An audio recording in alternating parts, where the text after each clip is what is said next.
Today, we're going to be talking about embellishment, and we're going to be talking about a couple of different types of that. And I'm going to do a little bit of PowerPoint because I know Jim really loves that. We will show a couple of pieces that I've done, and then show some technique on the lathe. And I'll probably be bouncing back and forth between some slides of pieces and some stuff on the lathe. I'll have a couple of pieces that I've got here in the shop to show, but as we go through, hopefully some of that will make more sense. I've got a couple of cameras mounted around here. A couple of them just came in yesterday, so we'll see how that goes. Also, I lost my microphone set up this morning, so I'm using a backup system. So if we have audio problems, just let me know, and hopefully everyone can hear everything okay.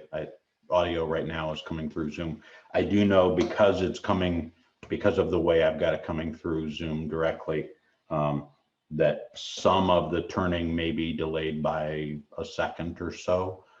So if I'm talking about something, give it a second, it may catch up. So with that, let's go ahead and jump in. Let me shift over here to my presentation. There we go. Come on. Maybe it would help if my keyboard was turned on. Yeah. There we go.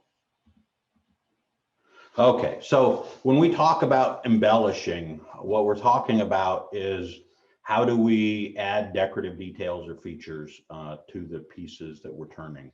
And a lot of times when I do embellishment, what I'm looking at is how do I take a fairly plain, uninteresting grain, maybe grain-free or something like holly or maple. A lot of times if you don't have spalting or something else going on with the maple, they can be a little bit plain and boring. And sometimes that's okay. You want to get you're more interested in the shape of the piece that you're turning. But for me, I like the more artistic side of the craft.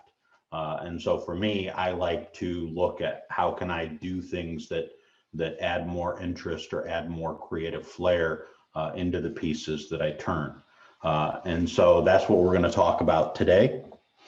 And we're going to talk about a couple of different ways that we do that, or that I do that. There's certainly way more than what I'm going to talk about today, but this will give you a good starting place for a number of different techniques that I use in my pieces, and that many other turners and people in the club even use as well. So we're going to cover some wood burning techniques. We're going to go over some coloring and the types of coloring that I do. We're going to cover a little bit on texturing, and then we're going to talk a little bit about exploration and some ideas that I've been playing with. Haven't fully developed yet, but some of them look fairly interesting and promising. And they're just different ways to add more pop or more color or vibrancy or give a piece some interesting character that it might not otherwise have. So with that, the first area I want to talk about is on the idea of wood burning. So this is a square bowl or platter, you could call it, that I did. It's about 1/8 of an inch thick. And I used the wood burner, and I'll show you a couple of different techniques that I use here in a minute. I use the wood burner to create not only the circular indentations in the circle pattern, but also on the edge to highlight the edge and to give a little bit of contrasting color to the wood itself. So this allows me to sort of bring in the circle in the middle of this square piece and kind of play with some geometry there as well. This is another piece that I did that's all wood burning, and again playing with some geometry and just burning patterns into this piece. Now this is a piece Obviously the wood itself didn't need a lot. I could have turned this bowl and left it plain. A lot of times, one of the things that you do a lot with embellishment is you try new things. This is actually probably the third or fourth attempt on this particular piece, and this is probably one that I will turn down again and do another wood burning on here. I wasn't really happy with this, but this is a good example of the type of wood burning techniques that I've experimented with. And then the last one, and we'll see a variation of this later this morning. The last one is a platter that I did as a gift for someone that uses those same simple line and dot techniques to create a really interesting pattern on the wood. And in fact, the design there actually incorporates the company logo of the company that I work at. So it's just an interesting way to embellish the piece, make it more personalized. It was a gift for a person at the company. And it really sort of accentuates the bowl and gives it some additional character. So let's go ahead and we will start with our first piece. Let me see if I gotta shift back over here so I can see what's showing here. Okay, so the first piece that we're going to work on today is actually, we're going to use it for a couple of different things. We're going to start with some wood burning on it, and then we're going to move over to some coloring in the next segment. But because this is a wood turning club, I figured we had to actually spin some wood and make something. And this is a nice little project. I started doing these a couple of months ago because I saw a YouTube video from someone who was doing these, and they were doing them using pre-bought little pieces that they got at Hobby Lobby. And I thought, you know, that's an interesting shape. It's easy enough to do on the lathe. So I'm going to make my own. And then this is the egg that you saw in the announcement. Let me just grab my shield and we'll go ahead and get started. So and this is where the audio may get a little hard because I don't know how coming through the face shield it's going to sound. It'll probably be a little bit muffled. I will try to talk up a little bit so that you can hear me. And I'm also flying a little bit blind because I can't use lights on here because it washes out all of the cameras. So that shouldn't be a problem, but we'll see. Okay, so this is a piece of box elder that I've got. It doesn't have much color to it, so it's a perfect piece for the coloring and the embellishment we're going to do. We're going to start out by getting this thing round, and we will go ahead. I've already squared this up a little bit, and just using a roughing bowl gouge, come in.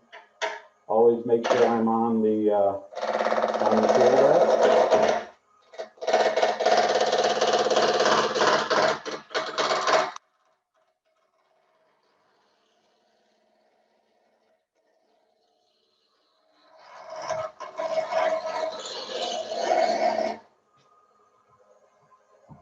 Make sure to tighten up. I'm using a scab center.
So for the new turners, one of the nice aspects of turning between centers is it's fairly safe.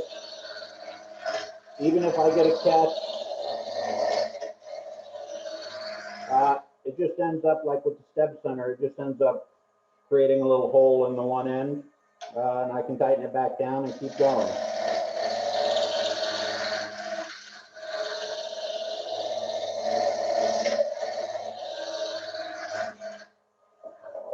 And we're fairly close.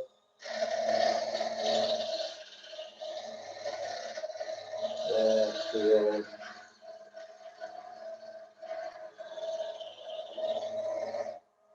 About done. Maybe a little bit of flats here, but that's okay. So that's, now that we've got it close around, I want to square up these ends. I may get it down just a little bit farther. And this is the part of the demo where we get to see my lack of of skew skills. So like many of you, this is not my first tool of choice when I'm turning, but I thought this would be a good opportunity to put some practice in. So a couple of things on the skew. As I've turned a bunch of eggs over the last couple of months practicing for this. So one of the things I want to do, we'll do a peeling cut here in a little bit, but first I want to get this shoulder square because we're actually going to grip. I think we'll grip on this end. I've got a little crack on either end, so this end probably will get my tenon, and then I'll turn the egg on the other end where I don't have the crack down there. So first we're going to square this up. And the way we're going to square this up, I'm going to come in with the toe.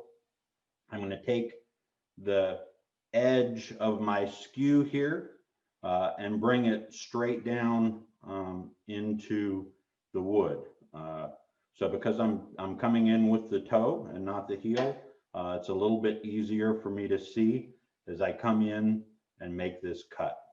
So the important part is when I'm making that cut is not to, let me see which camera I'm on.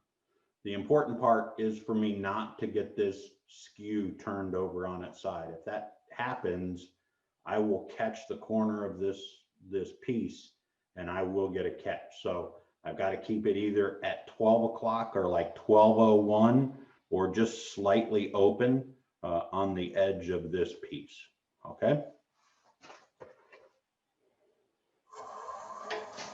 So we're going to come in like we're making a V cut.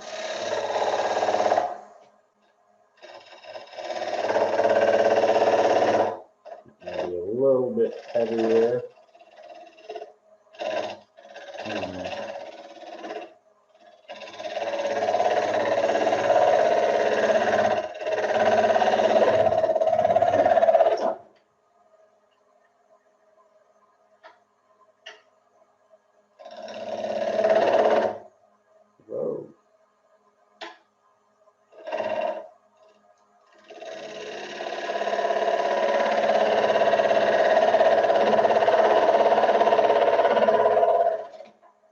Just sharpened these this morning, so I'm not sure what's going on here.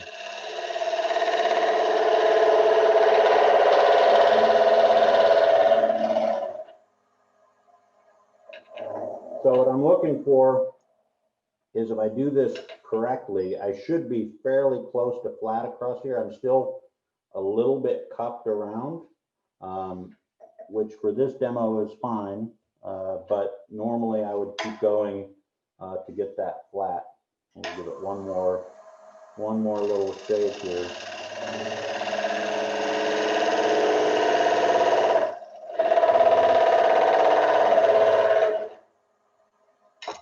Let me just change this rest. This one is not cooperating.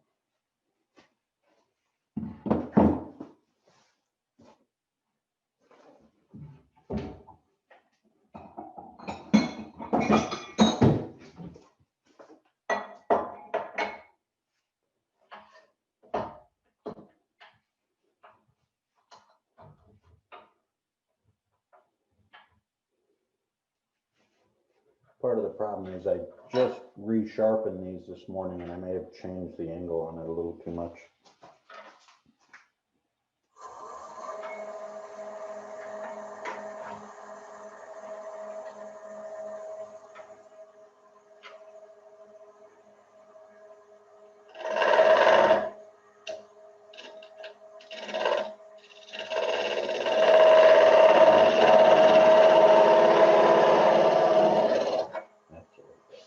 Okay.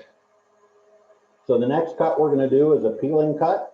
So I'm basically going to come in, present my tool as if it's almost like a parting tool. And I'm just going to peel that down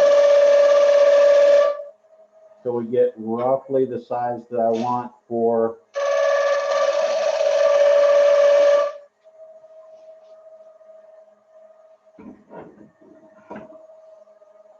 so I know that's about, I'm right about at the right size. I may be a little bit under what I wanted, but I specifically measured this so I wouldn't have that problem of being just too short. So we're good.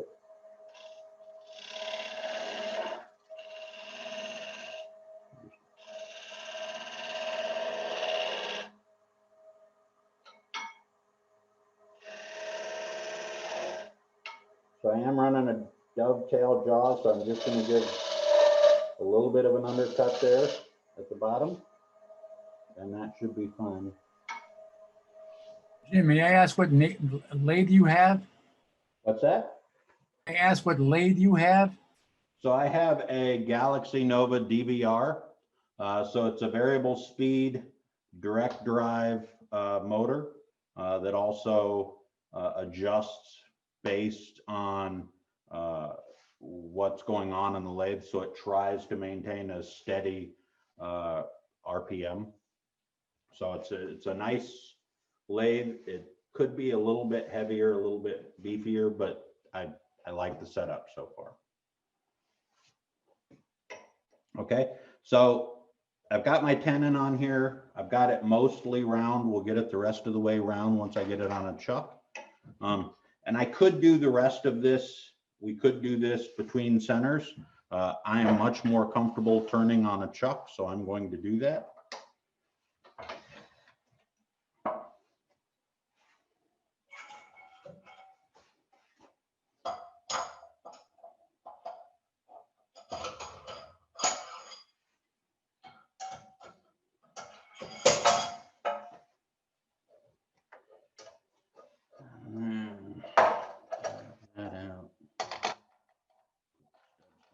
So if for those who don't know what a steb center is, it's got a nice little point here. So this point sort of retracts.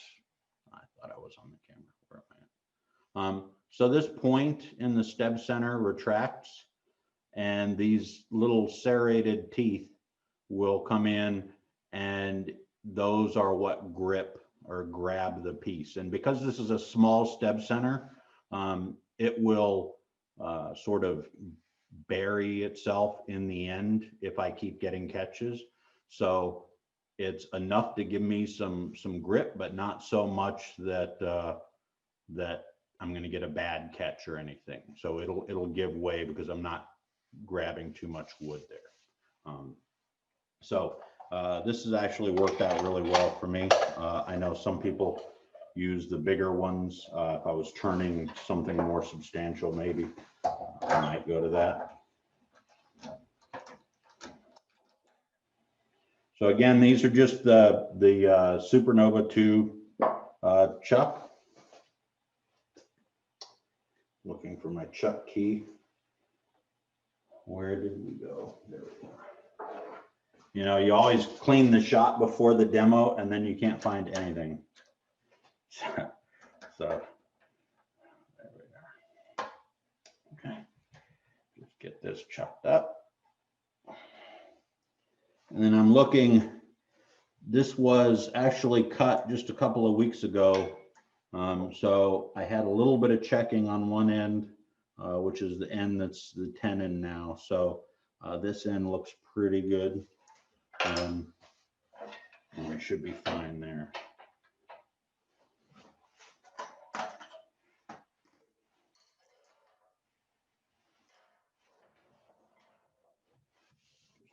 Everything out of the way. Okay, so we'll finish getting this around, and then I'm going to mark out sort of the limits of where I want to cut with the chuck. So one of the things that I don't want to do when I come in here is I don't want to start off the end and enter this piece. That's a good way to get a catch when you're using a skew. So I will come in and I will start on the piece, slowly rotate over to heel into the piece, and then bring it over.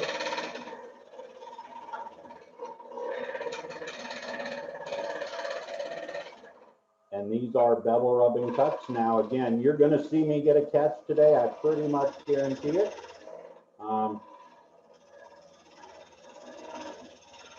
When I'm making my cut, I'm making sure that I'm cutting on the lower half, preferably about the lower quarter of the edge of this skew. If I get up here on the top at any point, it will result in a catch, and I'll get a nice spiral design in my piece.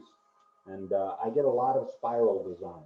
So, but one of the things I wanted to do as part of this demo was show that you don't have to be, you know, John Jordan or any of these other guys. You can turn nice pieces even at the beginner level with just being a little more cautious and a little more thoughtful about what you're doing,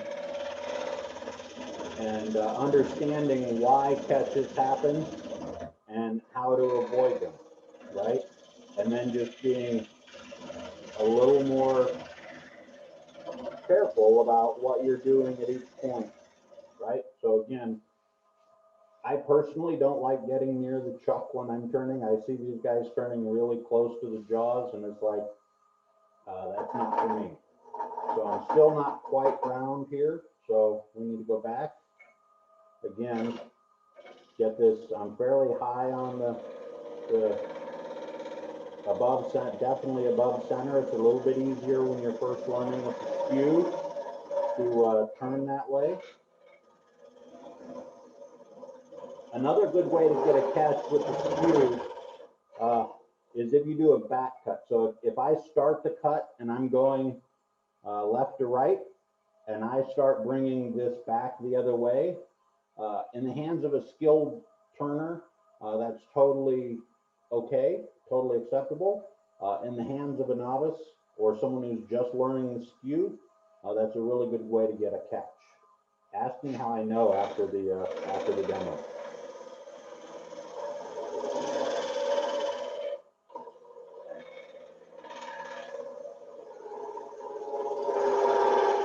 So at this point, all I'm trying to do is just get it somewhat round.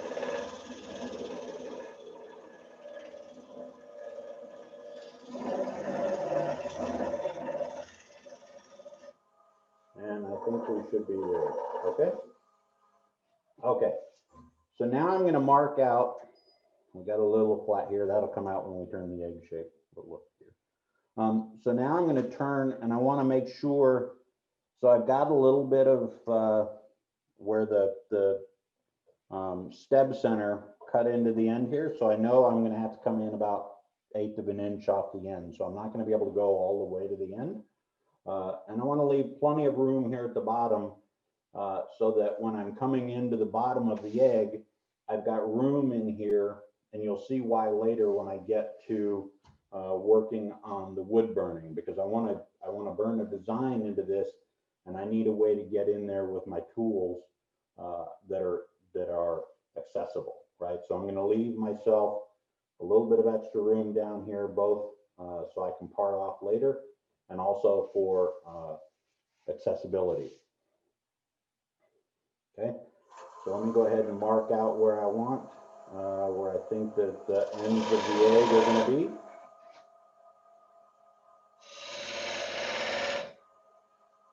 And so we're going to make just a series of V cuts. I want at the bottom end,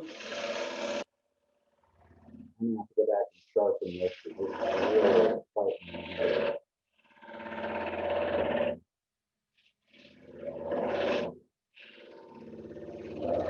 all I'm trying to do is establish a little bit of room so I know when I'm coming to the bottom edge of this egg, exactly where I'm coming into.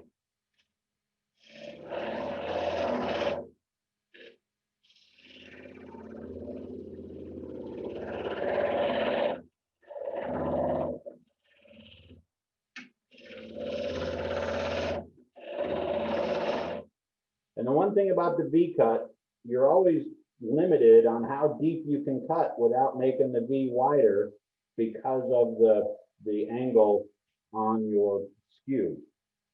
So this is good.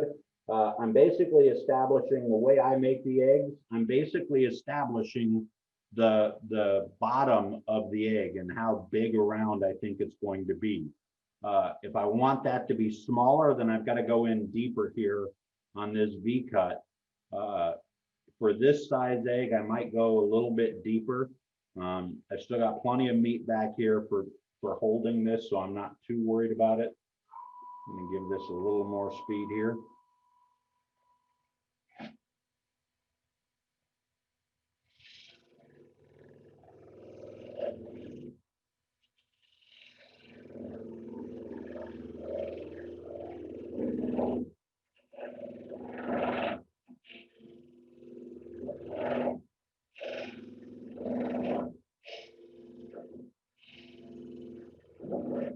And this is basically the same cut I was making on the end, only I'm doing it in a V.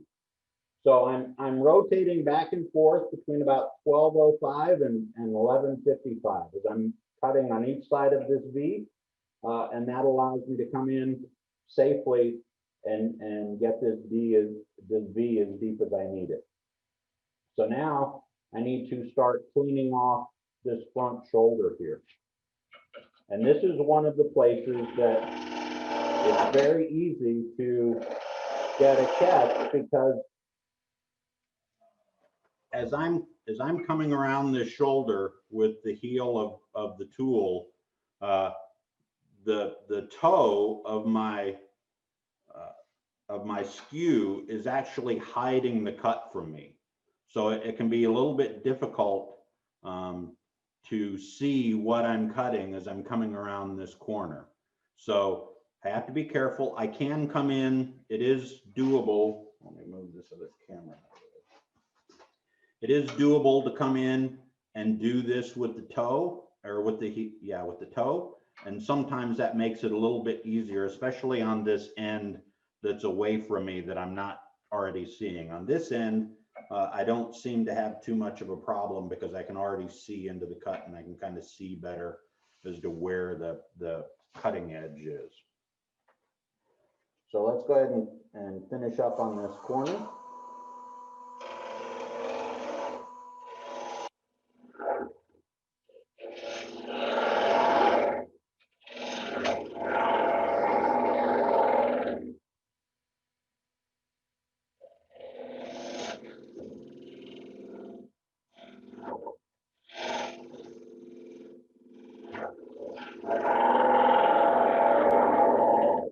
So one of the things you see there is if I start to take too big a cut, it'll kind of naturally stop me with the skew.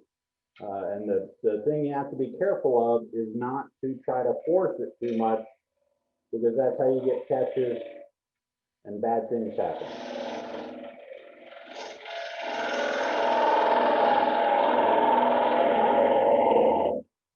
As I'm making that cut, I'm slowly rolling the tool and trying to bring the tip up so that when I'm done, I'm close to center. Now I'm a little bit high here, so we'll come down.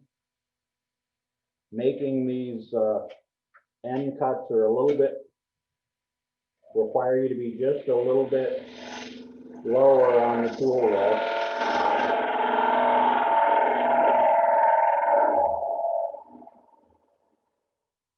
So the other nice thing is Mike, I think Mike recently had an egg that he posted in the user group, or in the Facebook group. The other nice thing about eggs is there is no right shape. There is something that people recognize, and then there's other shapes that they may not recognize, but I had someone point out to me recently on a post, and if you go out and look at bird eggs, different type of bird eggs, you will find that there is no one shape for eggs. They actually come in a lot of different shapes.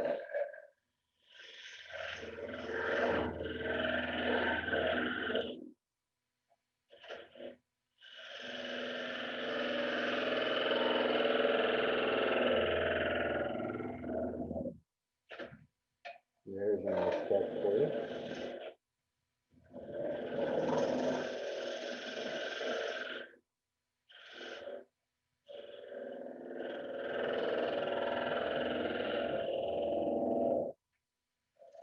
And like all good demonstrators, I made a bunch of samples ahead of time, so if I keep getting catches, we will use one of my sample eggs. Hey, Joe, what is your lathe speed? What's that? What is your lathe speed? Right now, I'm turning at about 1200. Do you think that's a little low for a spindle? Maybe, could be. We can go up. There, we're at 16. That should give me some nice catches.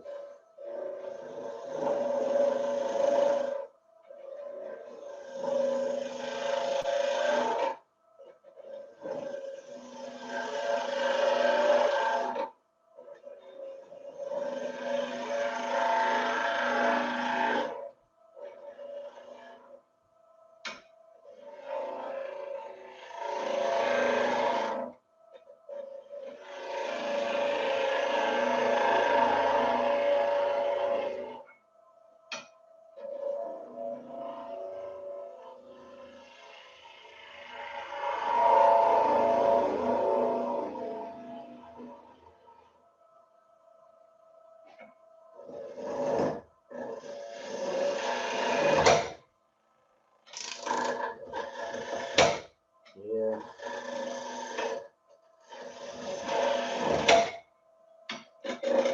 You're getting too much into the peeling cut. We'll call this a nice experiment, and we'll grab one of the, which I knew this was gonna happen. So that's what happens if I get a catch. And usually if you're between centers, or if you've got a really strong hold here on the chuck, the worst that happens is you tear up a little bit of wood and you get to practice some more. I've been away from the lathe for a week, and I had hoped to do a little more practice yesterday, but that's okay. That's why we keep some others on hand. So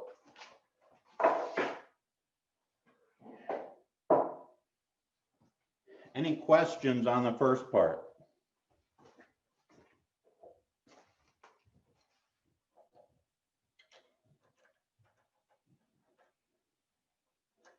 So one of the things that I do whenever I take something on or off the lathe is I make sure that I mark the point between the jaw number 1 and jaw number 4. And I always use the same 2. And that way I can go back on and I'm fairly close to what I was before.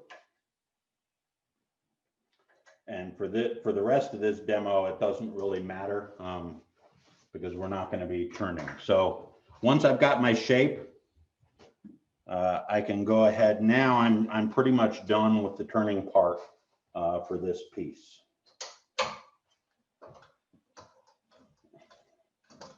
So the other part there is you shouldn't be afraid of the tool, right? Even if you're going to get a catch, it's going to happen at some point in your turning career. No matter how long you've been turning, you still get catches. I see pro turners get them, not as bad as the one that I got there, but it still happens. And especially when you're learning new techniques or you're trying something new with a new tool that you haven't used before. And part of what I've found is that if you just sort of embrace it, know it's going to happen, and it's not the end of the world, then it's a little bit easier, right? You're not as stressed about it, and then you don't start making even worse mistakes. So what I'm going to do now is I'm going to mount this on a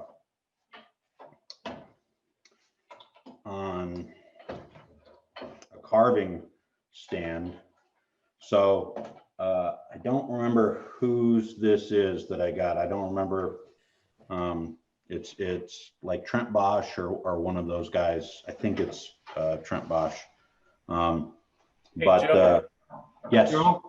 Joe, there's a request to, can you lower the forward facing camera down some so that we can see more of what you're doing? Yeah, I will do that now. Okay. Where did my browser go? Oh yeah, I had to reboot. Give me just a second. I've got to open back up a browser.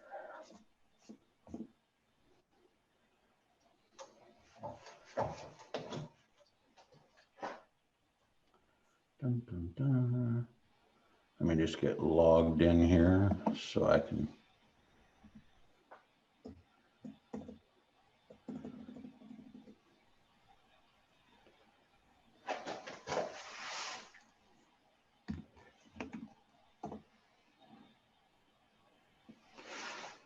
Just waiting the camera controls. Give me just 1 second and we'll get that straightened out.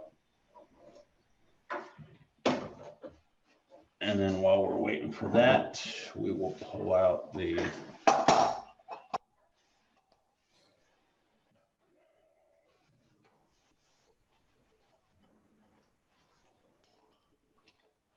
wow.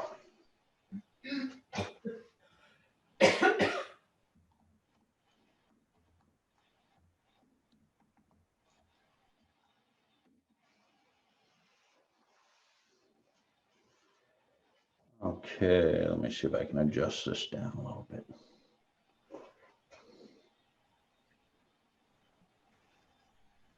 Ow, that's hot.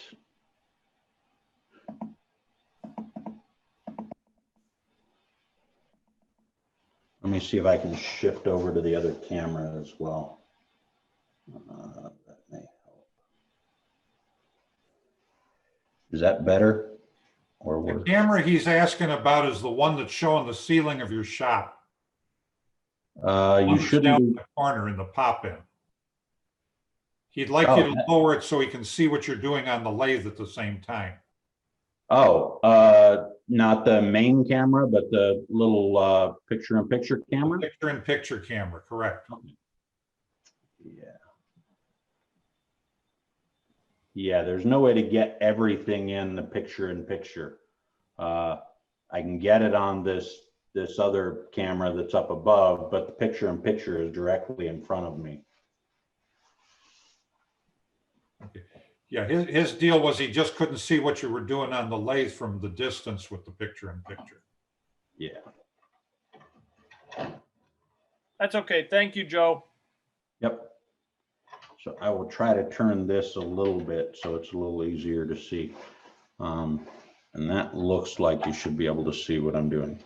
So before we get going, let me just grab.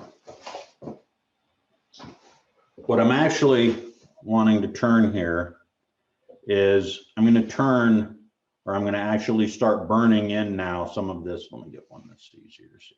I'm going to burn in this little flower design. So this is just a little 5-petal flower. It's real easy. And I'm going to be using, so the wood burner that I use, and there's a couple of different options you have. So I use a razor tip wood burner. Let me just grab this other camera.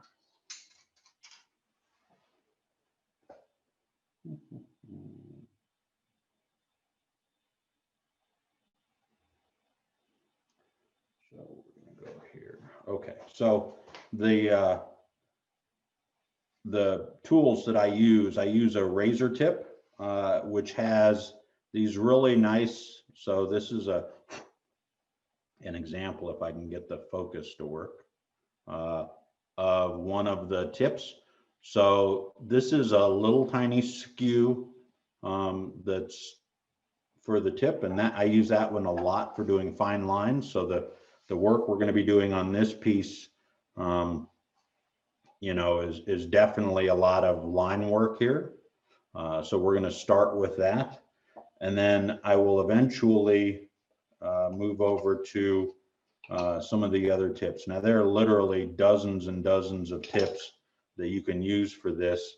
I'm going to use this little point tool, little 0.08 millimeter writing tool, right? So it's just a little round ball on the tip there.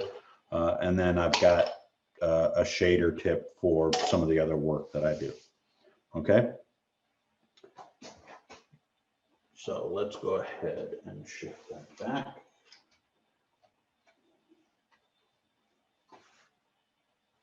And let's go ahead and start drawing. So the first thing I want to do, if we look at this design, there's a little circle right here in the center. So I'm just going to burn in a tiny little circle. And a lot of this is just practicing how to use a straight point. And just like when you're turning corners on the skew, you just have to keep rotating it as you're coming around. Now, one of the reasons that I do this on the carving stand is so that I can constantly be moving the egg to get to the angles that I want. So as I'm carving these, the lines that you see are actually, let me see if I can zoom in a little bit here. We'll try this. Nope. Yeah, I'm not able to get this with my fingers. So the lines you see will actually be a little bit heavier than they will when I'm all done, because when we sand this back, a lot of what you're seeing is just the char around the edges of the burnt line. So in this case, we're going to come down. We'll come into the center here.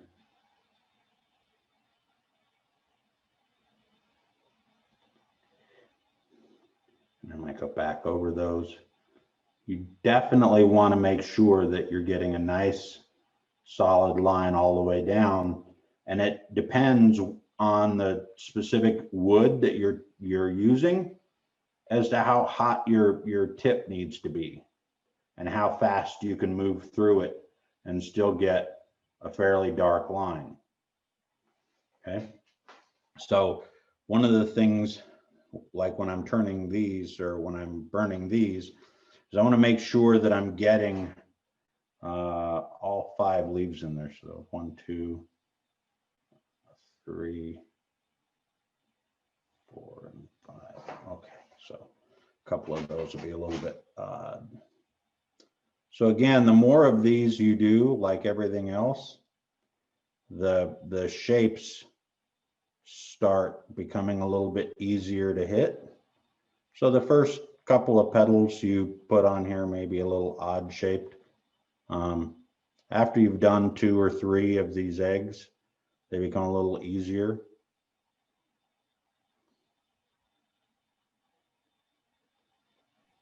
Hey, Joe, Yeah, do you ever draw the design in pencil first and then do the burning? I have on some of the more intricate designs. What I find is that for these, they feel a little, they just feel a little more natural when you do this by hand. And when you don't have lines that you're trying to follow, but you're just trying to sort of draw them out. I tried the first couple of them that I did I actually did try drawing lines and it was harder. The only thing that I do sometimes do on these is I will lay out lengths, because that's the harder piece, the harder thing to determine is that I'm getting even lengths around all of the petals. So the first couple of ones I did, I had some flowers with really large petals right next to really small petals, and they looked kind of odd, is one way to put it, but they're, you know, after you've done it a little while, you start getting a sense of proportion.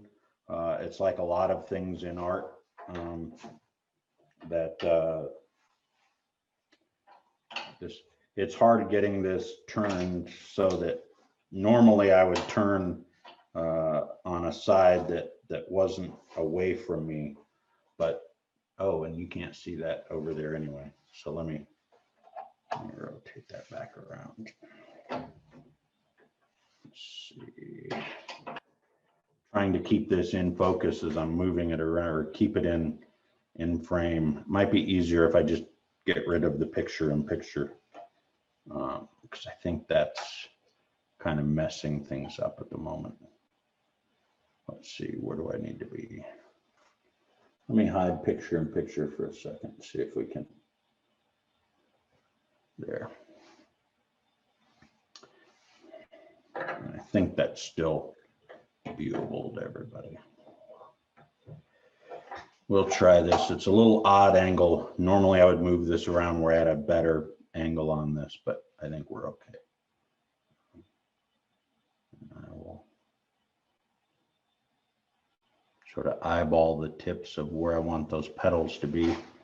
So I make sure I'm kind of coming in.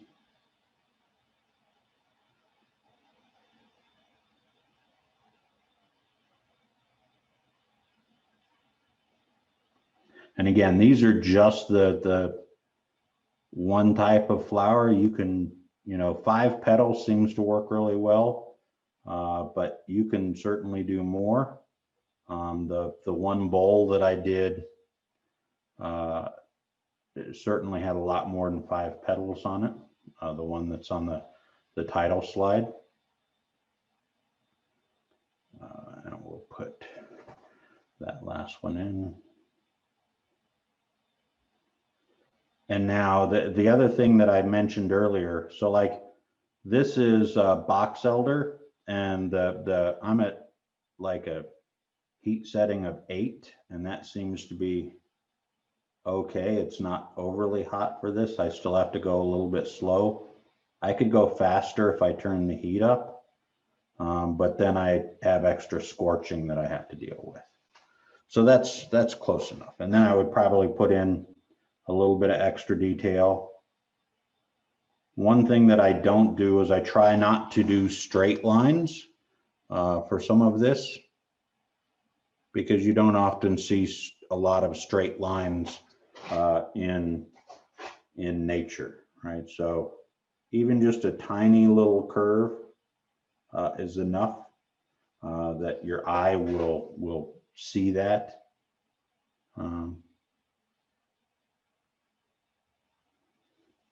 And will naturally give some depth to the piece. So there is a little star flower. So the next thing I want to do is I'm going to come in and I'm going to put some extra little details here. So I would just come in and I would put some little lines here, and it'll look like when I'm burning these, that is just making a big giant black char and a big giant black dot. And you may or may not be able to see. I'll try to zoom in here.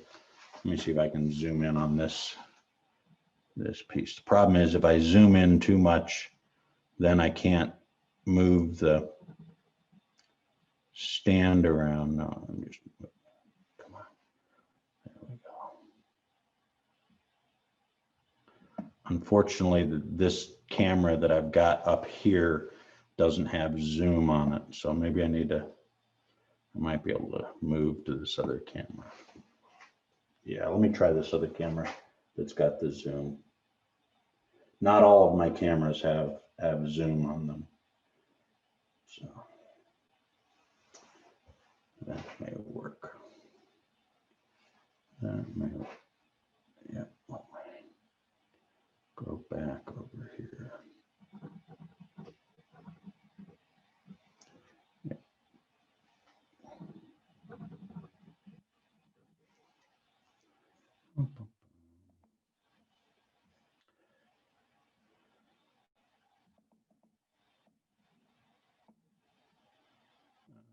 Let's get the focus. There we go. Is that a little bit better? Hopefully. Yes, Joe. In fact, this camera seems like it does better resolution or something. The other one It was a does. little bit, This is a little bit higher end camera than the other one. The other one is about as low as I could go, and it was one of the first ones I got for my setup. This one has the pan, tilt, and zoom, so it's a little bit easier to work with. So forgive me, I'm at a kind of an awkward angle here at the moment, but I think everyone can get the idea. I'm just going to keep going around here and putting in lots of little lines to give us a little bit of extra detail here around the piece. And when you're doing wood burning, it's all of the little details, all of the little pieces, even though they take a long time to do. When you start sanding everything back and seeing the detail that sort of starts developing there, then it really adds a lot of depth to the piece. So the last thing I would do is I would come in here and we're going to put in a couple of, I'm going to just do a quick little set of leaves here. I'll leave a little gap and bring a leaf out. So these are going to be the little green leaves that you would see around the flower. I'll put some little veins in there and just start adding more and more detail and more depth. And I would just do this, repeat this over and over again multiple times around my flower.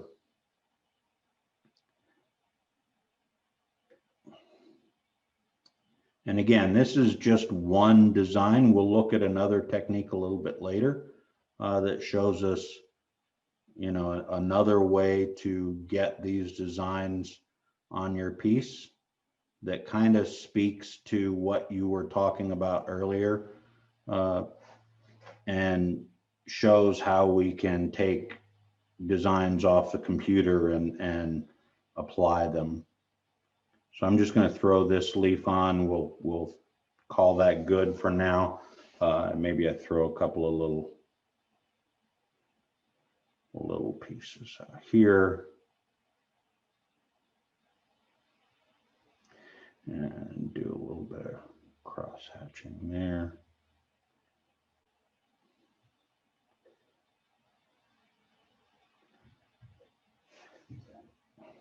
And then this one we will give sort of a little, there we go. We just want a little bit of extra piece, and we'll do a little bit over on this side. See if I can avoid burning myself again. So I can already tell that this tip is getting a little bit worn. So when you're wood burning, one of the things you have to do is clean your tip. So I have a tool here that's really just a couple of razor blades, and I can use it to come in and clean the carbon buildup off the edge of my tip. And it also helps, like with this razor tip, because I'm putting pressure on it and turning it, it can get bent a little bit. So this not only helps take that carbon off, but allows me to clean up that tip and straighten it out a little bit. So, and that makes a difference when I'm burning, like that carbon prevents the heat transfer. So I can't, like you'll see my lines get really light and dim. So the last thing I would do is I would come in here, I would make sure all of my lines were fairly heavy. I don't want any lines that are too light, because when we sand this, then those really light lines will kind of disappear, or they'll get really, really faint. So I want, at this stage, I want my lines to be nice and dark and thick. And once you've burned them, it's much easier the second time to come back and just sort of follow them, especially with the skew tip. This makes it real easy to come back, kind of follow the same line. The skew actually burns into the fibers, into the grain of the wood. And that's also important because when I go to color this later, if I'm too much on the surface, if I haven't really cut those fibers, then there's a chance that my color could bleed from one area to another. So depending on the look you're going for with your coloring, that may be okay. So if you've ever seen Stuart Farini, he does a lot of stuff on YouTube, British guy. And you know, a lot of what he does with the airbrush and some of the different paint techniques, you know, it doesn't really matter if his paint bleeds. In fact, that's kind of the look he wants. But here, I really want good solid lines, and I want them to meet. I don't want to leave gaps for color to bleed through into other areas, so that when I've got my green on here, that it stays on the leaf and doesn't bleed into the petals of the flower. Okay, so I would go back, I would darken all those up, and that would be, I would just keep going around this piece, adding more and more detail. If I want to, we're gonna come back to this a little bit later, but we'll do one more little thing in here. I really want not a solid center. I want that center to be kind of black. So I'm just going to change out the tip. So one of the nice things about razor tip is I can change these fairly easily, and it just takes a second for those to get heated up. So when you're first starting out and you're trying to figure out if you want to do this or not, one of the things I recommend is to start with a lower end set. You know, like a lot of our tools, a lot of things that we use, we tend to go out. You can spend $200, $180 or whatever on a carver stand. You can spend $200 plus on a wood burning set, and you get it and you bring it home and you're like, I don't know if this is really what I want to do, you know? So sometimes it's better to start with the simple tools. They may not ultimately be the tool that you want to use, but like this is a $20 wood burner you can pick up at Hobby Lobby, okay? And let me see if I can get it in frame here. It's what is that? Walnut hollow, right? And these are fairly inexpensive, not nearly as nice as these razor tips. You'll notice size-wise that razor tip is much smaller, much closer to a pen. So it's a little bit easier to hold and easier to control. You can get your fingers right down next to the tip. Whereas with the walnut hollow, you're way back and it's a little harder to control and get the detail that you want. But for a starting, when you're trying to figure out is this something that I even want to do, definitely start with something that's inexpensive. that's not going to set you back a lot. And then if you like it, then keep using it. Maybe go out and get the nice wood burning set, and you haven't wasted a lot of money on something that you're not going to end up using if you decide not to keep doing it. So now I'm just going to take this small ball writing tip, and I'm just going to come in here and I'm just going to stipple inside here, and I just sort of let it rest, and I will get all of these little dimples in the very center of my flower. And then when I sand this back, I will see all of that detail. So let me find my sanding pad, which should be around here. And let's just grab.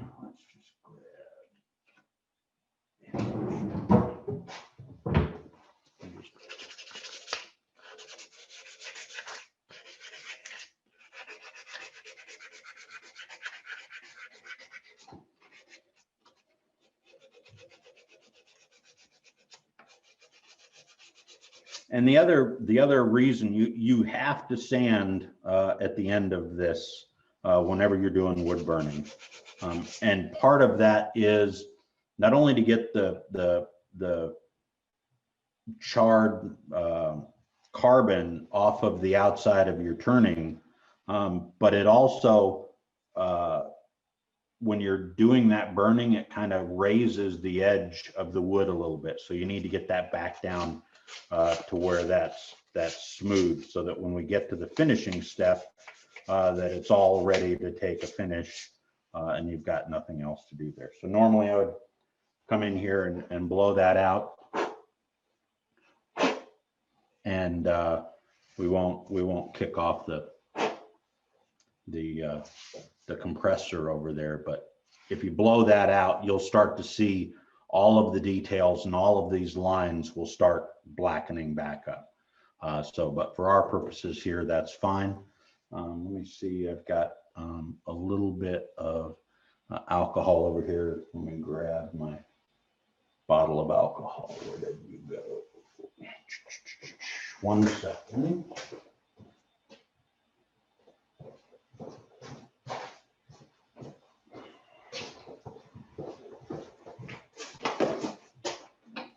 Hey, So hey, for Joe, all- Yes, Joe, sir. what grit sandpaper was that?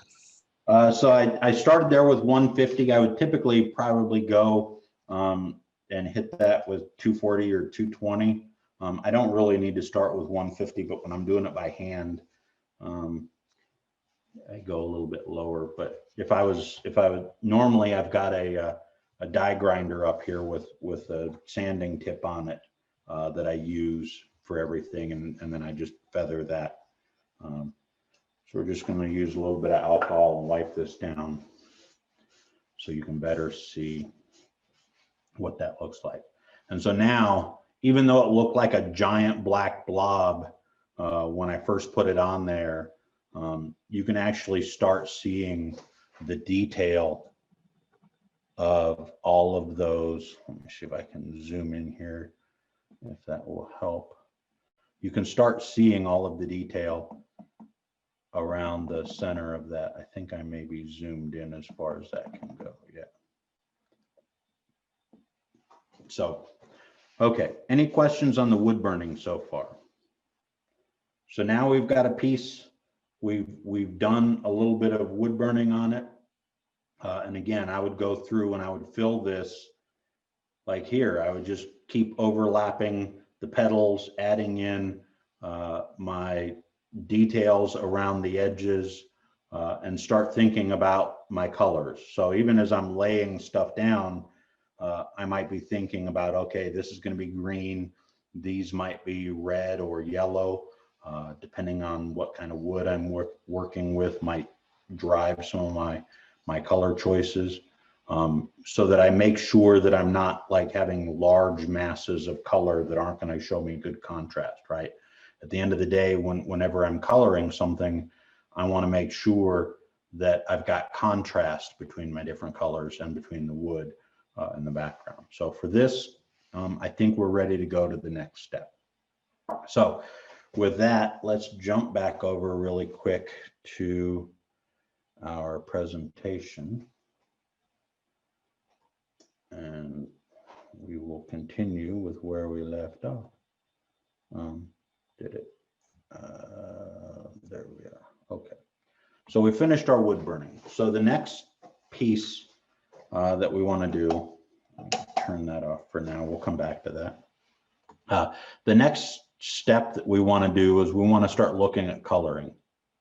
What just happened? Oh, there we go. So some examples of coloring, and there are lots of different ways to color pieces, and I'm just going to go over one or two of those today.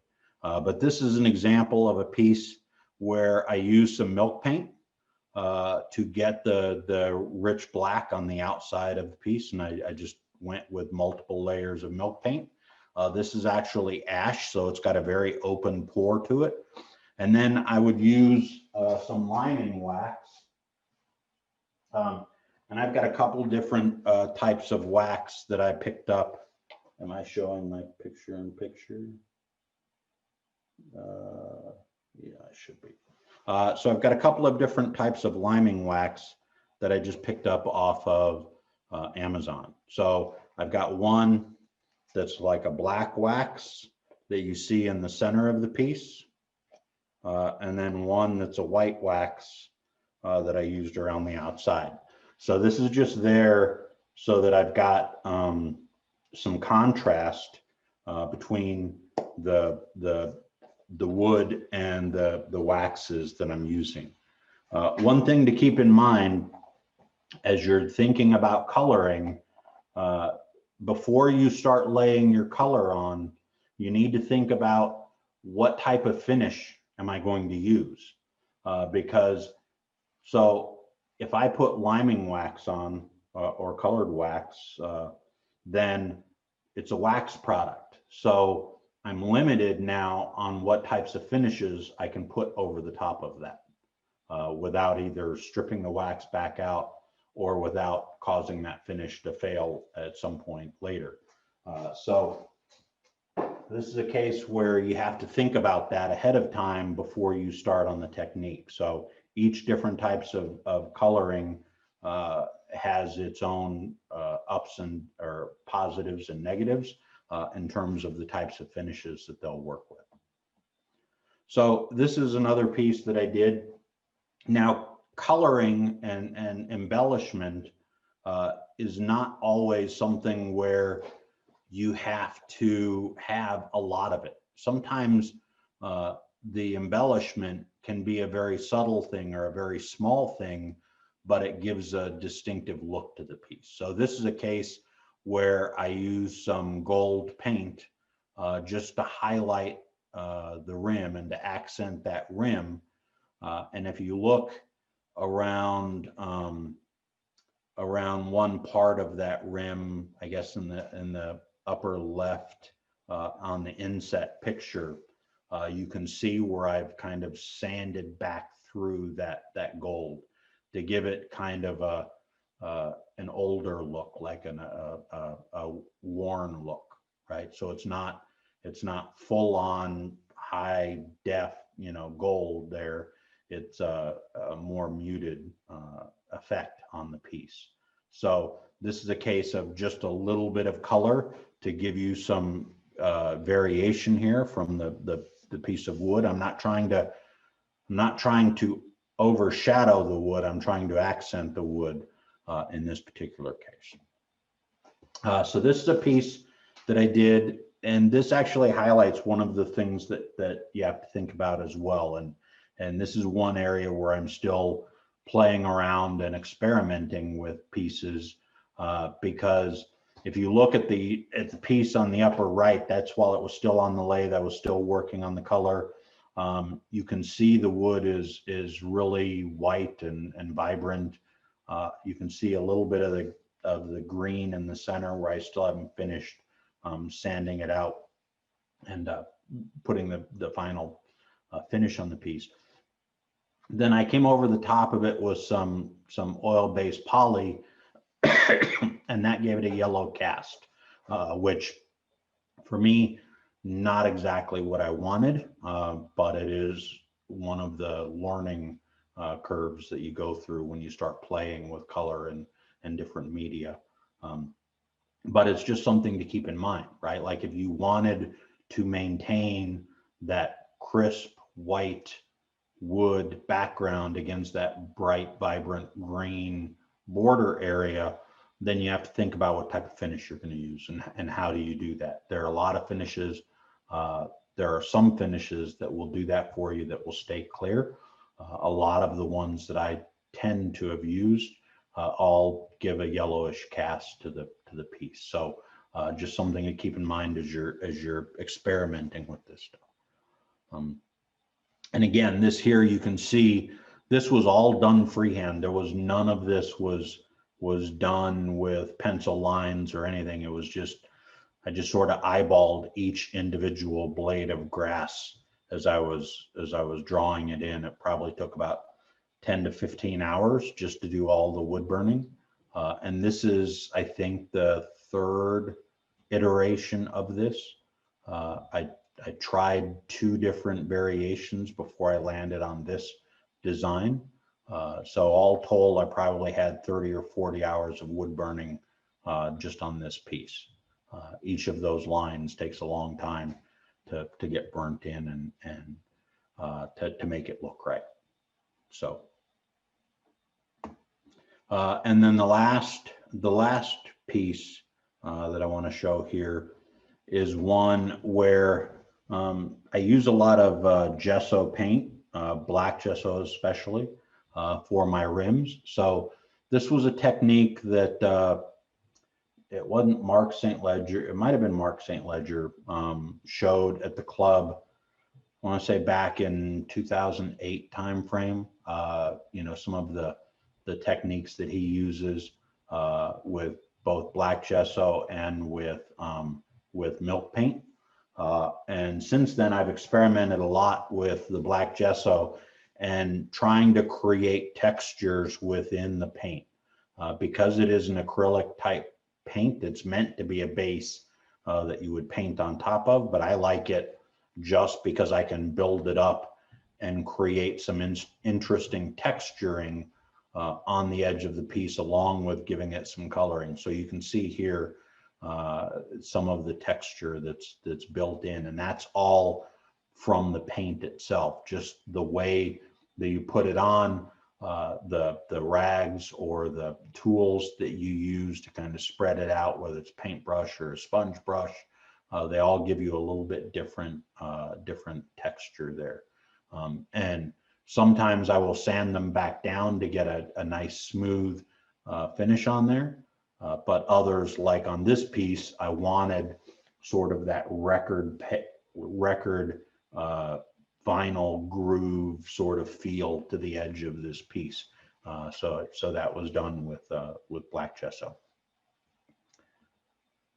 And then the final piece is one. So this is the flower piece that was on the very front slide. And so this was for one of the demonstrators, Keith Goschel, I think, who we had here a year and a half ago or so, maybe 2 years ago now at this point. And I wanted something different rather than just a plain white box with a lid. And so I was playing around with colors at the time. This is kind of based off of a mandala flower design from India. And then I just kind of played with it a little bit. Again, if you look at those center line and the line work in there, those are all crisscrossing, and when you're burning them, it just looks like this big black mess, but you just kind of have to go with it. And then when you sand it back, you see all these amazing, really fine, intricate lines that just show up really nice on the piece. The other thing that I do a lot is play around with wood burning as kind of a texturing tool, and we'll look at that a little bit later. As you see in the bottom left picture there, where a combination of different dimple sizes and point sizes on the wood burner That little cheap $20 wood burner actually does those dots really well. And just by changing how long you leave the tip on the wood, you can change the size of the burnt dimple in the wood. So you get this nice variation in your pattern and your texture. And then just a little bit of airbrushing. One of the things you see here is some stenciling. And I use a special kind of tape. It's a paper tape. I got mine at a craft store that's here in town that specializes in vinyling and some of the vinyl crafters, the Cricut crafters. And it's a very thin tape.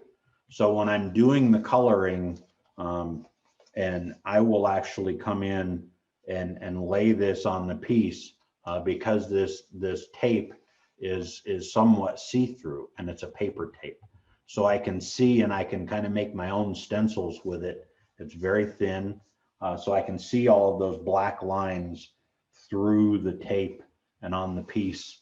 So I can cut out my stencils, and then I can do my airbrushing to get the color down without having color bleed everywhere. Okay, so that's an example of the coloring. And I think and then this final piece is the last piece in this piece we're working on. So let's go back and start doing some of the coloring here. And let's shift back over so I can see what I'm on. Okay, so any questions so far? We're getting ready to jump into some coloring, and then I think we're doing okay on time, so that's good.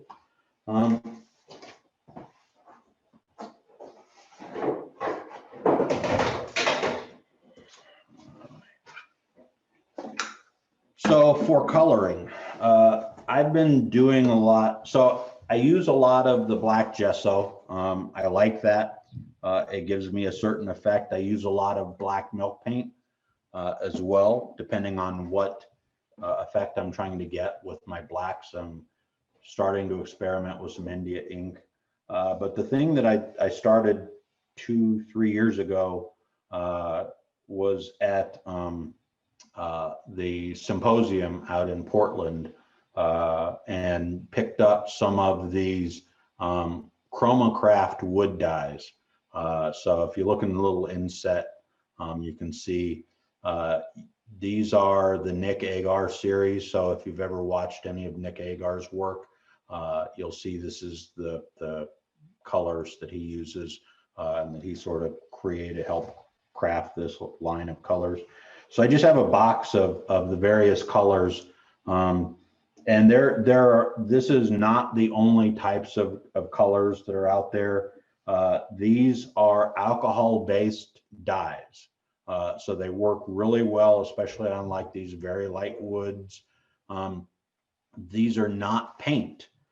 So if I have defects in the wood, if I have spalting, or I have a really heavy grain pattern or anything in the wood, that is going to show through. So when I'm using dyes, I tend to look for wood that is fairly plain, doesn't have a lot of color variation in the wood, because that will show up and come through the color. If I want to work on those woods, then I would move to something like an acrylic paint, which is much more opaque and will cover up the underlying wood.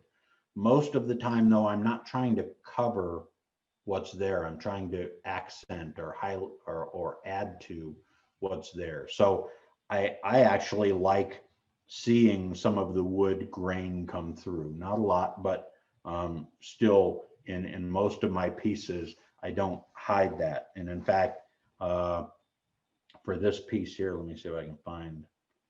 So you can see right there in the inset, you can actually see, looks like my GoPro has died on me here.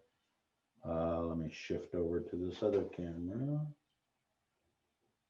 Come on, GoPro, don't do that. So if you look there, I think that's right. you can kind of see those black spalting lines. Sometimes they can add to the piece. In this particular case, I'm not super happy with those, but that's okay.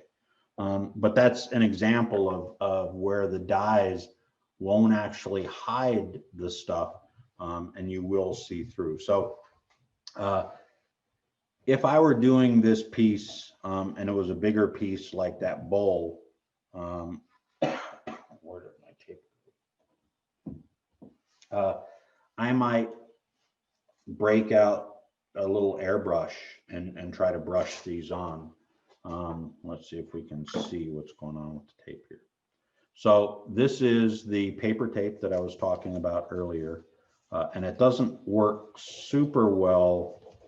Well, it's doing okay now. So I can put this tape on and push it down. And if you look, you may or may not, let me see if I can hide some of the, there we go. Some of the overhead lights are washing this out. Let me see if I can get some shadow on there. There we go. You can't see it as well as I can, but I can see every one of those black lines. And I could come in here with an X-Acto knife and I would be able to cut out exactly what I wanted my stencil to be and follow every little piece to make sure that I had a stencil that was going to work for this particular design. So in this case, I don't need that. I'm going to be able to brush on this ink, so I'm not going to, this is small enough area that I don't really need the airbrush. The other thing to note is, so like this type of paper tape, it's really good for flat surfaces.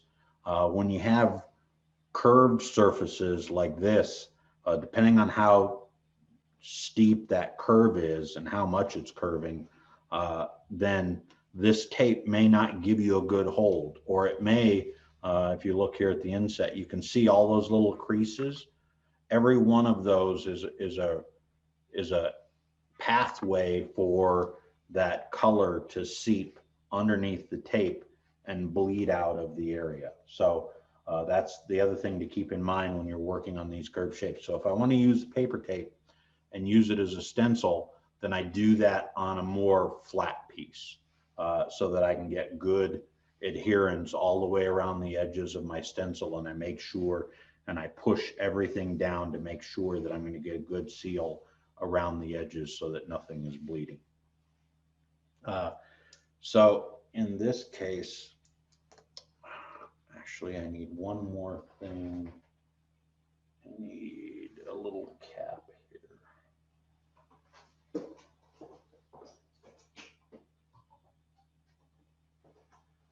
This will work. I need to be able to rinse these brushes off when I'm done so they don't stain. So we're just going to use a little bit of coral red here, and it doesn't take much. I'm just going to grab a tiny little bit on the tip of my brush and come through, and we will just paint those petals in. And again, because this is a dye and an alcohol-based dye, this thing will bleed fairly easy. So I'm trying to be careful as I'm going around the edges here. But if I did a good job with my wood burning, then that should have cut the fibers fairly clean, and I should be okay. And I shouldn't get any bleeding out of those areas. So if I didn't do a good job, then you'll start seeing something bleed, and you'll get colors you don't want in places you don't want, and it'll look it'll look kind of like the egg did when I went at it with the skew earlier. It'll be less than pleasing to the eye.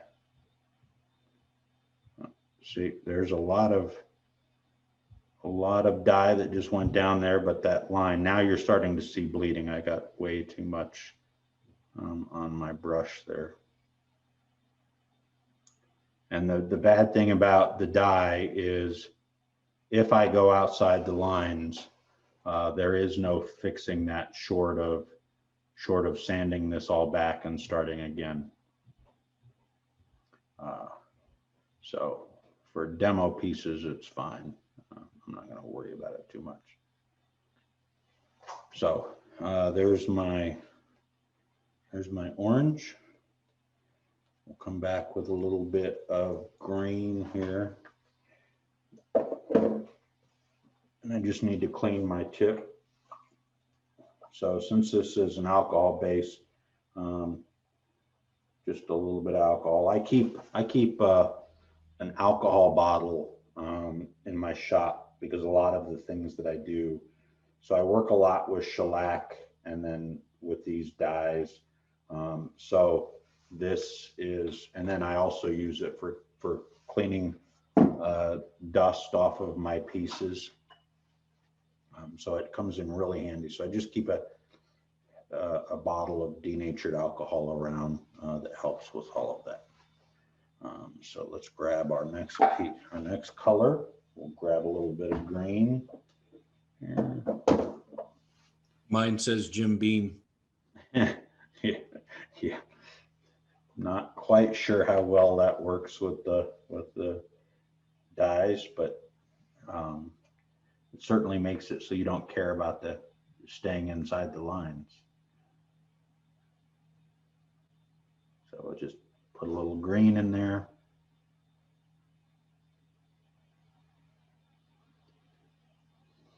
And again, that's the other, like if I were using acrylic, I could come in with the green over the top and it would hide that bleeding. Using the dyes, there really is no way to hide that. Again, where you go outside the lines, it is what it is, right? It's one of those little tiny mistakes, as Bob Ross would say, and you just have to figure out how you're going to turn it into a happy little cloud. So we'll close that up if I can find where I set the cap. There it is. Okay. So we have, let's do one last little piece. I did coral first. Looking for a nice, vibrant red, blood red will do.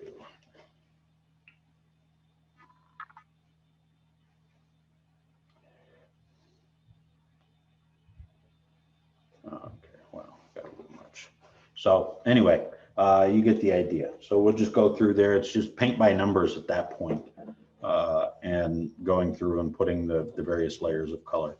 And if I were doing this as a normal piece, I would go through, do all of my burning first, and then I would go through and I would do everything in one color at a time, and I would slowly work around the piece, and being a little more careful to stay within those lines, and making sure that I got every line was nice and crisp, and that I didn't, so that I could avoid some of this bleeding. And then it's just a matter of being careful about how heavy you load up your brush. Okay. So when I'm working on one of these eggs, from the turning to the finished egg, with all of the flowers and everything involved, you can get one done in about an hour. They really do go fairly quickly. Now that's assuming you've done a little bit of skew practice beforehand, and that you're up to speed on your skew work. Otherwise, it can take a little bit longer than an hour to do that. So, but that's really all there is to it. So that's one of the techniques that I use for coloring, and it's one that I like a lot. And I'm doing more and more work with the dyes now, and I'm doing more and more work with using the dyes in conjunction with the wood burning. And I find the other nice thing about the dyes is I can use that in an airbrush straight out of the bottle, right? It's already thin enough that I don't have a problem with spraying with the dyes. If I'm using something like acrylic, then I've got to thin it down enough to work with a spray brush. And again, if you're going to be doing spray brushing and airbrushing, start with a lower end unit. Figure out whether it's something you really want to invest in. You can spend $100 or more on a single brush or on a single airbrush gun, and then you've got the compressor and you've got all the other pieces and parts, and it can get pretty expensive quickly. So start with a lower end unit, figure out whether it's a technique or it's an approach or something you want to use. And then once you're comfortable with that, then move up to the more expensive equipment that's available.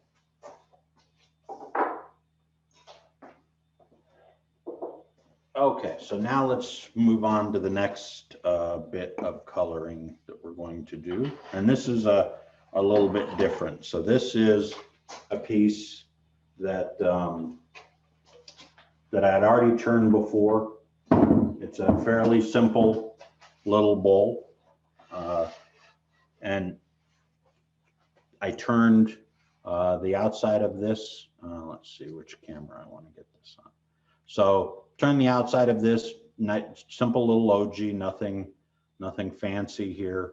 And then for the inside, we just have so this is actually a stencil that I had my wife make on her Cricut machine, which is a little vinyl cutter CNC. And let me see if I can get the camera. Let me see what camera I'm on here. Give me just a second. We'll adjust this a little bit.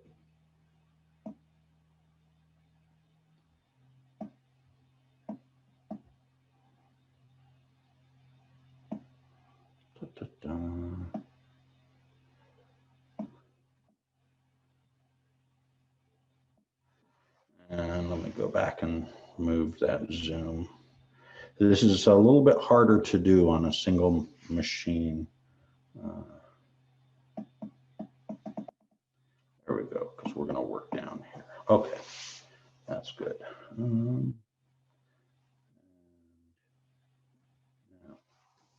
So what I'm going to do with this stencil, so this is just a vinyl stencil with the pieces cut out, and I'm going to put down some black milk paint. So they make some of this milk paint. I think we picked this up at Home Depot, or I'm pretty sure this was Home Depot. You can get it pre-made like this. I've also gotten milk paint in powder form, and you just mix it with water. If you get the stuff that's this powder form, it's real milk paint made from milk. I forget the component within milk. So you have to keep it refrigerated. If you mix up a batch, you have to keep it refrigerated. Probably only lasts for about a week or so before it starts going bad. So just like milk, you can't keep it around forever. This stuff that's pre-mixed and pre-made, they've got other additives in there so that you don't have that problem. It's shelf stable. You don't have to keep it in the refrigerator. And it comes in a lot of different colors as well. So a lot of the work that I do, I like the black. And I don't use a lot of it. My wife uses a lot more in some of the work that she does. But for what I'm doing here today, I'm just going to get a little bit. I don't want it too globby. I just want to get a light coat over the top of this. Now, I've already gone through last night and pushed down all of these edges because I want to avoid bleed through as much as I can. A little bit of bleeding around the edges wouldn't be horrible, but that's the other nice thing with this milk paint. It's a little bit thicker than what I would normally have mixed up if I was using the powder. So I shouldn't have any problem with bleeding. And it's okay if I go into the center. I'm going to turn that out at the end anyway. So for this, I'm just going to go through. I'm going to get my milk paint down on my stencil. And again, this is just the first part. This is just the coloring step for me.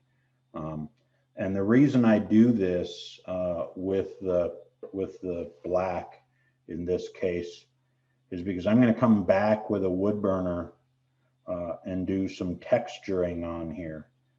And if I tried to do texturing, the type of texturing I'm going to show you, if I tried to do that with just the wood burner, what happens is if you don't get all of your dots, all of your little textures exactly evenly spaced, it can look a little odd or a little uneven. But if you put the black behind it, you get the texture, but then you also get the shape defined by the paint, and your eye is kind of fooled by the combination of the two. So you see the texture, but then you also see the black. So it kind of hides that wood underneath, so that you get a more complete design. It looks like everything's filled in. You don't have any white gaps in the middle of your black dots and stuff like that. So it's just one more technique that I like to use when I'm doing this type of work with the texturing. So just go through and put the rest of this on.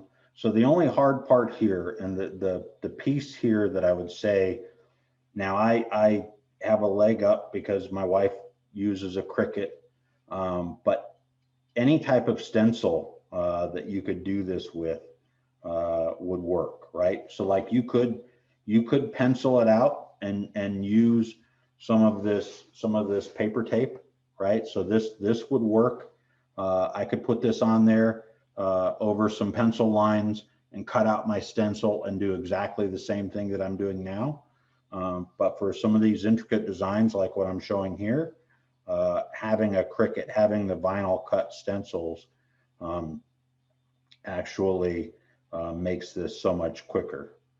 Just takes a couple of minutes on the computer to figure out what design I want. I'll draw it up or I'll find a design online, and then I'll size it appropriately, and then have my wife cut it out on the Cricut. And then it's just a matter of transferring it down. She cuts out the size for me, and then we're done. So we're going to give that a couple of minutes to sit, and we'll look at the next section of slides. And hopefully by the time we come back, if not, we'll hit that with a little heat gun or a little hair dryer, and that'll be good. So Joe, I've heard you mention milk paint, acrylic paint, and gesso, and I was just wondering which ones are used in different scenarios. So the milk paint is a thinner paint. It's quite durable, but you can sand through it fairly easy. One of the things I like about milk paint is it doesn't have this buildup. So if I'm looking for that flat, smooth, finished surface, then I'll often go to something like a milk paint. And I'm not limited when I use milk paint on what type of finish I can put over the top of it. So that's one of the nice things. The other, the one, and it comes in a variety of colors. If I go with something like an acrylic, one thing you have to be careful of with acrylic is that, and gesso is just one type of acrylic. One thing you have to be careful of with the acrylics is that they do have buildup, right? There is some depth to them. So you either have to thin them down to get them down so that they're not giving you texture or changing your design. But in some cases I want that depth. And like with the gesso, I use that a lot because I want to be able to create some texture in the color itself, so to speak. And gesso for me is really kind of just a nice solid black acrylic. That's all it is, right? It's meant to be a base coat underneath other acrylics. And they also make white gesso as well. Again, you would normally paint it on the canvas to get a more flat surface to then start working on. But it works really well in these scenarios. So the last thing we're going to look at is we're going to look at texturing. And so we've got our black on here. So one of the things that I do a lot is I will start with black and then come through and play with the negative space and carve away some of the black to give me the design that I'm looking for a particular piece. So in this case, I had this kind of mini spiral going on. This piece probably 10 or 12 years old at this point, and one of my first pieces that I started playing around with. Joe, we still looking at the black Oh, paint. sorry. Thought I had gone back to presentation mode already. There we go. Much better. Yes. So yeah, so this piece, again, I used, I believe this was black gesso on the edges, and then just cut through that with a I don't even know what tool that was at the time. I'm sure it's a Dremel tool to create each of those individual ovals in there. And then when that was all done, went back with a little Dremel sanding tool to clean up the little burr and the little fuzzy edges. And that was the piece there. The next piece, this was a piece that I did for my wife for an anniversary. And after I went through and I used a little diamond rotary tool in the Dremel and laid out, this is again one I did use a stencil on this to draw in. And a lot of times, like on the black, you can use like white chalk. So I just keep some chalk handy in my shop in different colors depending on what I'm working on. So chalk on a stencil, I can go through, chalk it up, and then when I remove the stencil, all I'm left with is the white on the black, and then I can go through and drill my little holes or burn my little holes, whatever it is I'm doing for that particular effect. So this is one I used some stencils, chalked it up, and then came back through with a Dremel to drill through. And then at the very end, I went back with some red coloring just on the tip of a paintbrush and started filling some of those holes back in with the red. So that's sort of this effect that you get here. And this is one of my latest pieces. And this is, again, I laid down black. I believe this was milk paint in this case. And I just laid down 3 or 4 layers of milk paint. And then went through, I used chalk again, the white chalk. And then when I'm cutting, I've got a couple of different Dremel tools that I'll use. So one of them I use is a little handheld battery powered Dremel.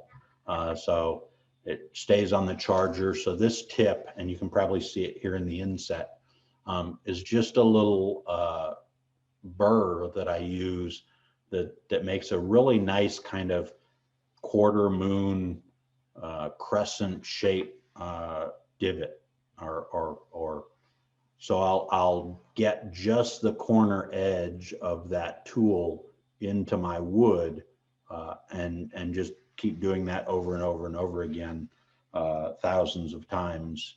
And it takes probably for this piece, I think that was about 2 to 3 hours, 4 hours of just repetitive drilling into the wood.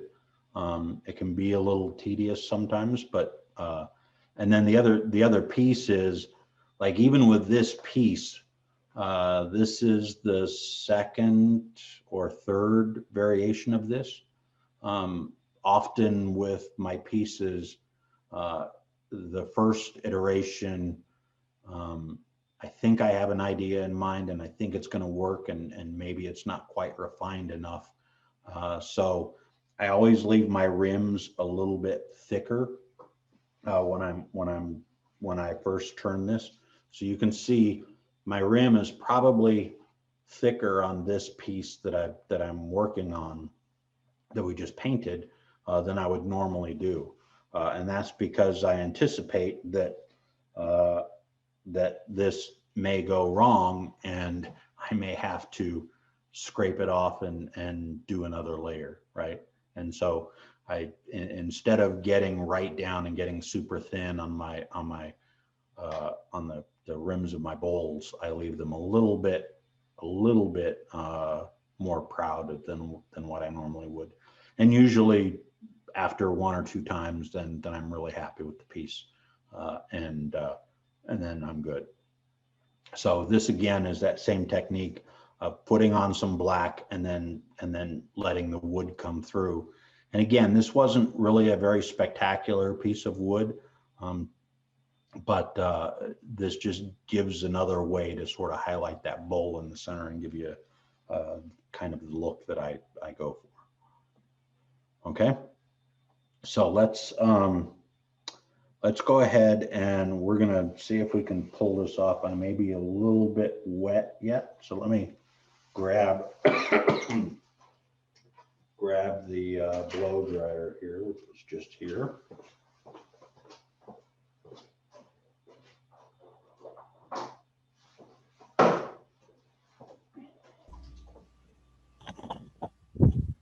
Joe, Yes, what sir. kind of finish did you put on at the last bowl?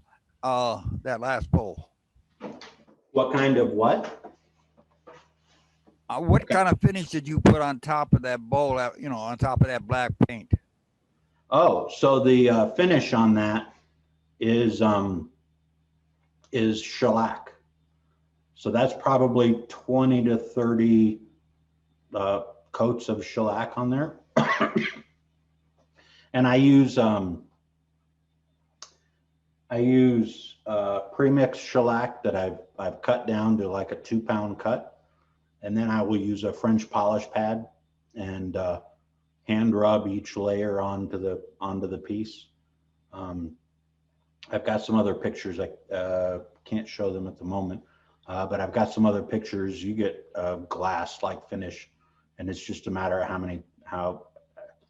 many layers you want to put on and how much rubbing you want to do to get the finish on those pieces. But I'm really liking working with the shellac. So is that finish on the black or just in the center? That's everywhere. So I will spray, use 2 or 3 coats of spray shellac, just to get a good base down, and then I will start rubbing it out. And within an hour or 2, I can have a fully built up glass-like finish with the shellac. And then if I want, because it's shellac, if I want something a little more resistant to water or alcohol or whatever, I could go back over with a light poly over the top of that, just to give me some of the water resistance that you might want. What do you rub it out with? What I rub it out with, let me go grab my pad. Give me just 1 second.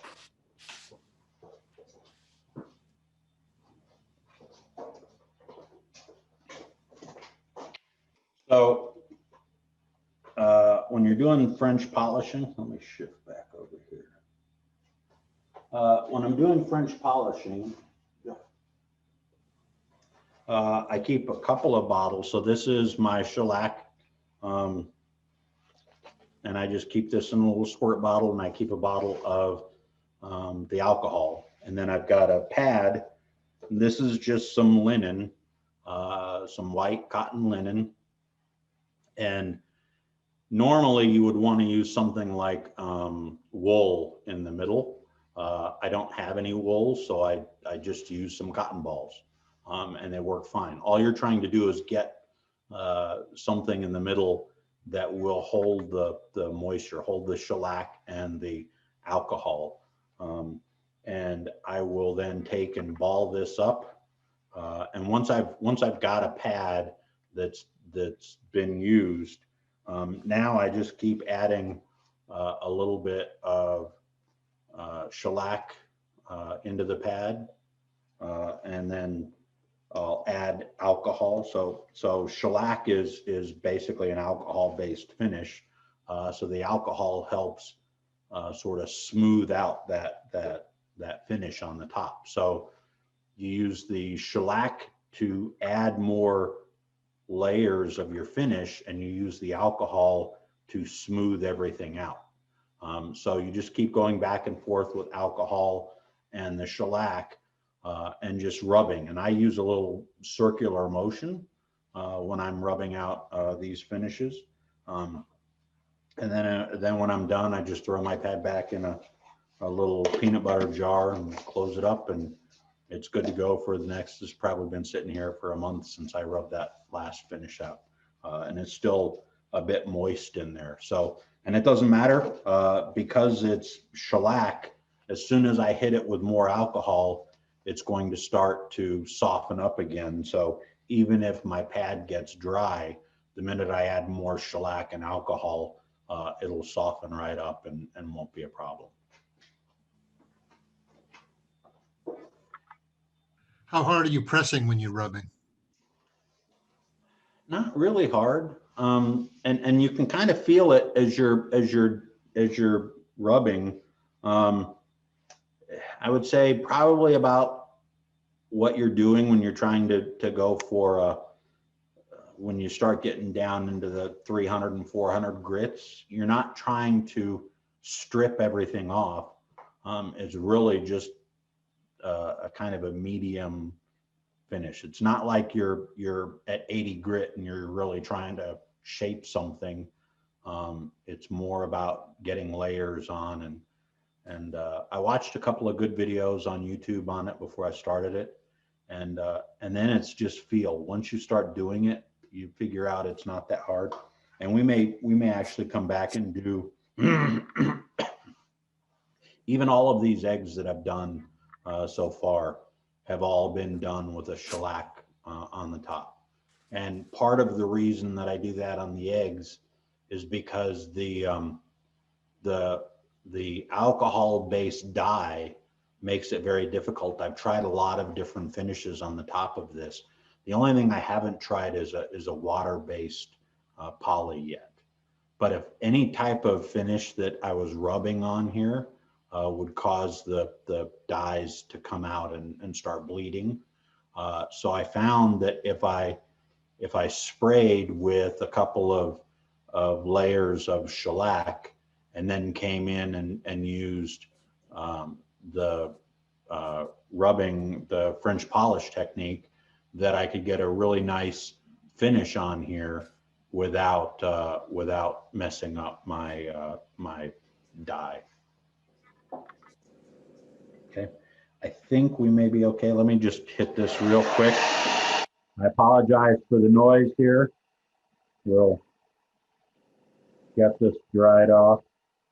I think we may be okay.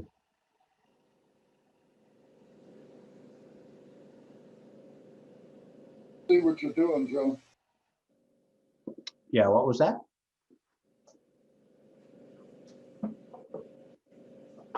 Okay, I think we're good.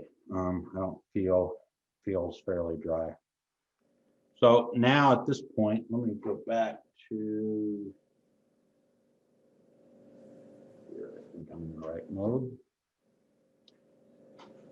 Okay, so let's, so that's dry. Now we're ready. I'm going to turn my wood burner back on here.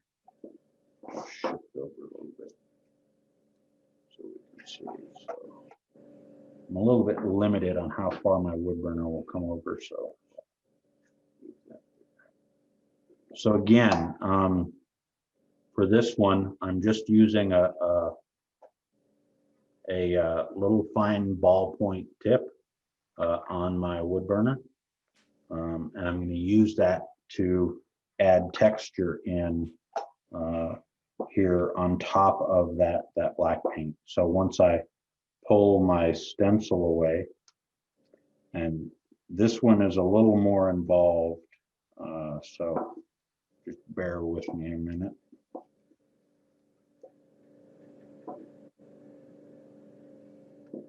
How are we doing on time? Okay.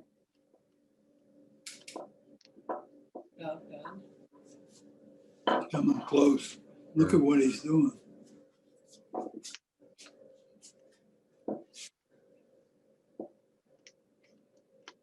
So I'm not going to worry about trying to get every little bit of this out. So normally I would grab an X-Acto knife and I would get every bit of that stencil off of there, right? All of that little bits of plastic there. I can kind of see it underneath here, but for now, I think that's sufficient that I can start and at least show you the technique that we want. Okay. So I'm going to just pick one of these outer petals here. Let me see if I can make sure I'm on the camera, what camera we can see here. So all I'm going to do, I've got everything on. So normally I always usually keep a piece of wood of the same species around so I can see when my tip is hot enough. So this particular tip is actually a writing tip, right? And it's meant for writing. I find it a little awkward to use for writing, but what I do like to use it for is just come in and create these little polka dot textures, right? So this is effectively all I'm going to do. Let's see if we can get that up. I can't tell where the heck that camera is looking. Okay, I think that's it. So all I'm going to do is just keep going in here and making this texture. When you sand that back down, what you'll find is those dots are not nearly as close together as they look in the camera, right? So what I would do is I would come in here and I would start on one of these areas and I would just start putting my dimples in. And this is one of those techniques. Now I can look at this and tell you that if I start now, I should be done with all of the little dots by kickoff time tomorrow. So it will take a while to go through, and I will just start burning. And I'm not too worried about how close together I get. I'm just trying to get a texture in there, and this will burn that texture in for me. And then I will just keep going like that. And it may be hard to see. So for a demo, this may be a bad visual, but I think you get the idea, right? So I'm just going to keep burning in and trust that I've got this black background that will hide visually from a distance. You're going to see this design, right? And it's hard to see things in reverse and figure out which way I need to move with the piece. From a distance, you're going to see the design. As you get closer, you're going to start seeing the texture come into play, and that's what I'm looking for. I'm looking for as people get closer and closer to the piece and start looking at it, for them to see new things or more interesting things that start to catch their eye, right? So the piece they see from across the room is different than the piece they see when they're up next to it, okay? So, and there's really not a lot to this. Is pretty tedious process, but again, it's just going through. I do still try to follow a pattern. So when I'm doing dots, I try to say, okay, I'm going to do the entire outside, and then I'm going to do a row on, next to it, and I will try to alternate so that it's not totally random, especially when it's something like this where I'm trying to fill in an area, right? Like I'm not trying to have a bunch of random dots. I'm trying to have a texture that's evenly applied across a surface. So that requires me to go in and be a little more careful about the piece. So let me see if I can, in this camera here, I don't know, there may not be enough lighting there. So you can start to see the texture being built up there on the tip on the inset window. I don't know how well you can see that, but it is there, and you will see it as you do get up close. You can definitely tell where you've put the texture and where you haven't. And so that's what I would do with this piece. And then when I was all done with my texture, I would turn away the centerpiece, and that would be a finished bowl.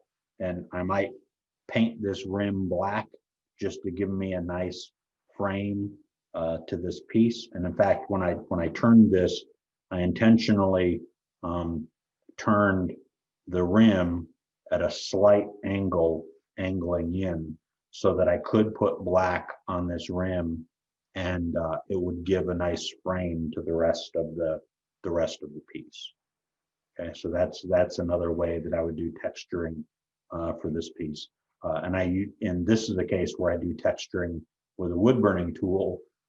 Other pieces I would use the Dremel like I showed, right? And when I do the Dremel, again, it's a lot of the same thing, right? So I just go through, and it's about making a pattern. You don't have to be exact,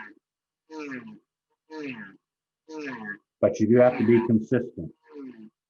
And with the Dremel, it's a little bit, the other part that I always worry about, and normally this would be in my carver stand, and so I would have a little more control over the Dremel.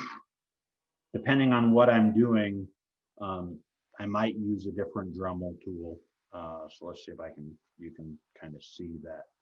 We'll see in the inset here. So you can start to see some of that effect that you get from the Dremel tool, which is a very different effect than I get from the wood burner, right? So the black on black, the wood burning on the black background still leaves me with a solid black piece, but a solid black piece with texture.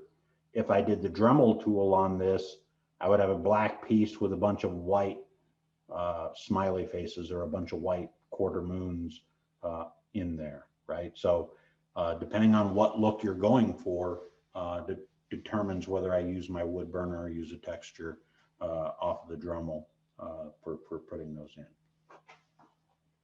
Okay. So the last piece is an area of exploration. And this is where I'm constantly looking for new ideas and new techniques that, don't touch the hot wood burning tip, just a tip. So I'm constantly looking for new techniques that I can use for embellishing my pieces. And so I've started playing around with a couple. So this is a wood bowl that I did, platter, whatever you want to call it, out of, this was done out of poplar. It's got a little bit of a wood grain to it, but not a lot of interesting grain in my opinion.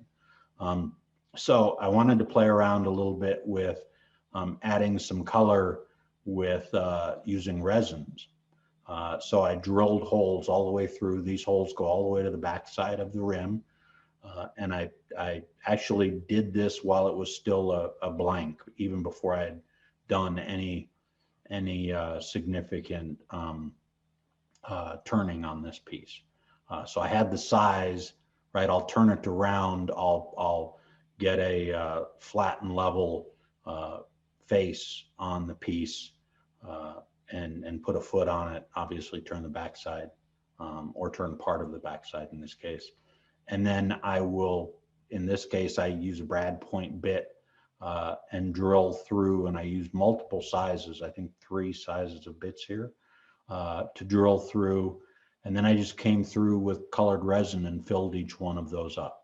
And because I started with a blank that didn't have that, where the back wasn't fully shaped yet, I knew I had more than enough depth that I wasn't going to blow out the backside when I was drilling, and it would naturally hold the resin in. Resin is, you have to be careful when you're using it, because if it finds even the smallest gap, it will go everywhere. It's a liquid, so you really have to make sure you've got the holes sealed up good when you go to pour the resin. But this is an example of looking for, you know, different ways to add color, add some embellishment to a piece that I've started experimenting with. And the last piece that I wanted to show is a piece that I saw an example done, and I don't even remember where, and I thought that was really interesting. So this is a special kind of paint. Just comes in a can, and I meant to bring the can down here, but I don't have it in my shop today.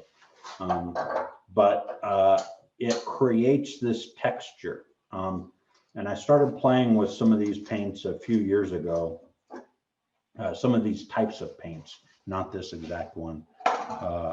And it's amazing the textures you can get out of a can of spray paint. And these are designed when you spray them on.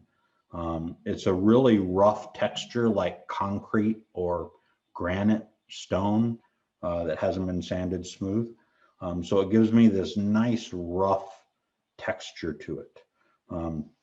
But what I wanted to do here, where did my tool go? Oh, there we are.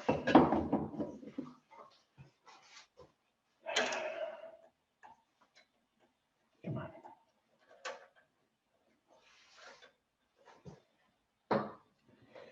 Is I picked up a piece of box elder the other day, or a couple weeks ago. The gentleman from Buckeye who had come over to the school over there that we used to meet at, and it had a little bit of color in it, but not a lot.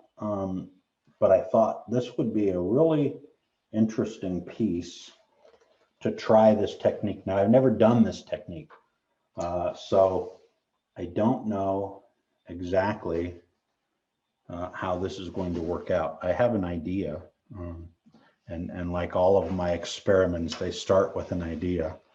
Let me see if I can change the camera here so you get a little bit better idea.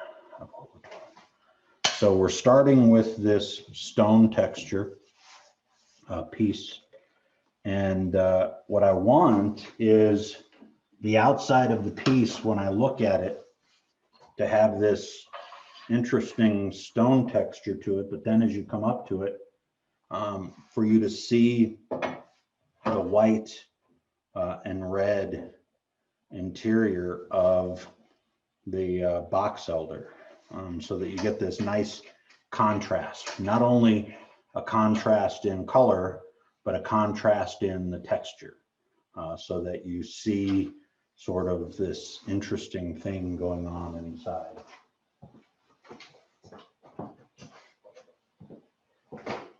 You know, our shops are never set up with everything centralized for these demos. So it's always fun to find where I left the last tool that I need. Let me make sure I don't kill myself on this. I think I've got enough in here. Okay. And we probably don't want to be at that speed for this. We're going to start about 1,000, I think is fine for that. And this may be a little bit out of round.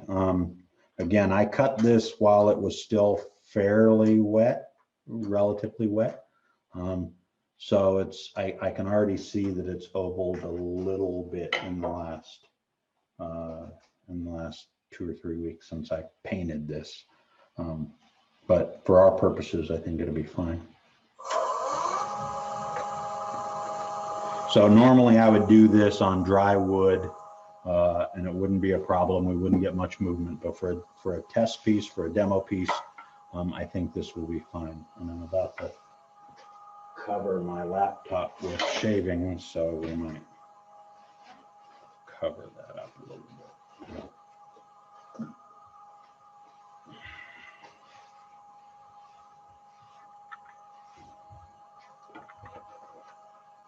Okay, let's see what we've got.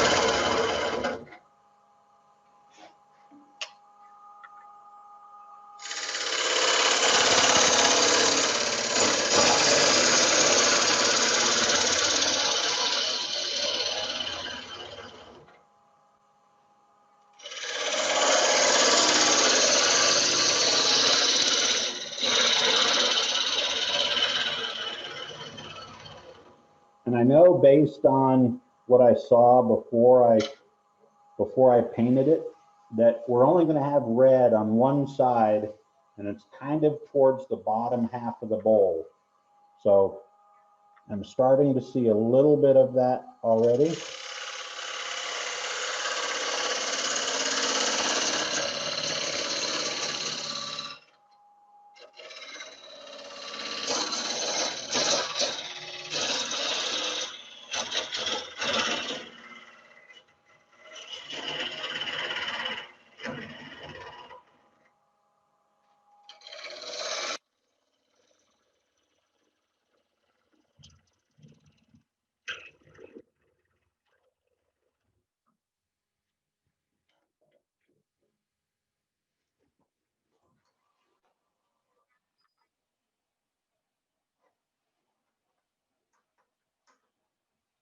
Okay, so I can see, I don't know how well you can see it from there. Got a little bit of the red starting to show through here on the bottom. Yeah, I've got plenty of room to go a little bit more. I'm going to see if we can get some more of that red to pop out for us.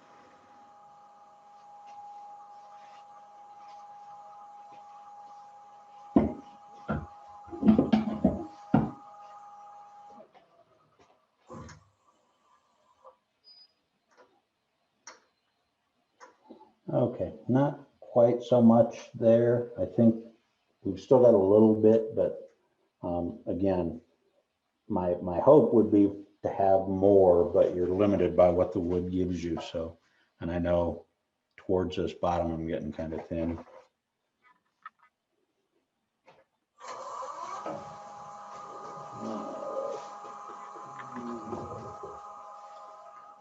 So I'm getting a little deep for that one gouge.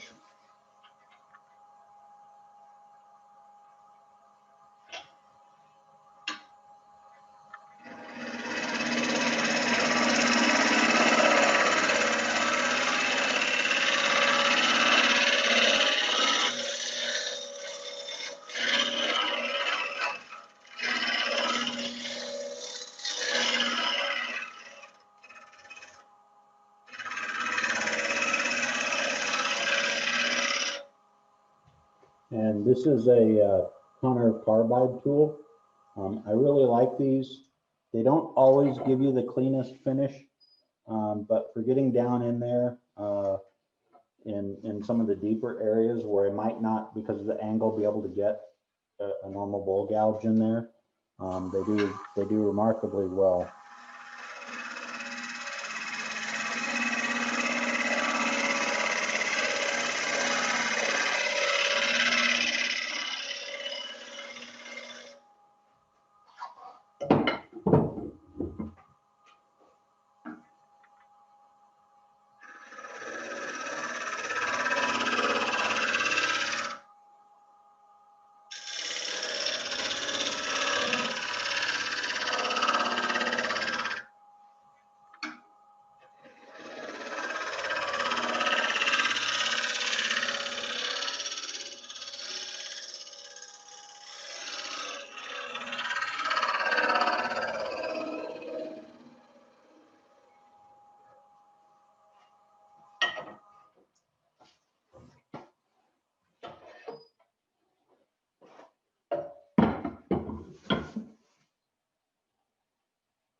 Where did I set?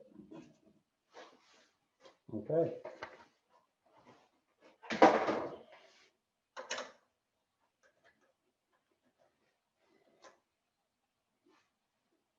So I'd spend a little bit more time cleaning up the surface in there, but I think we can kind of see where that's going.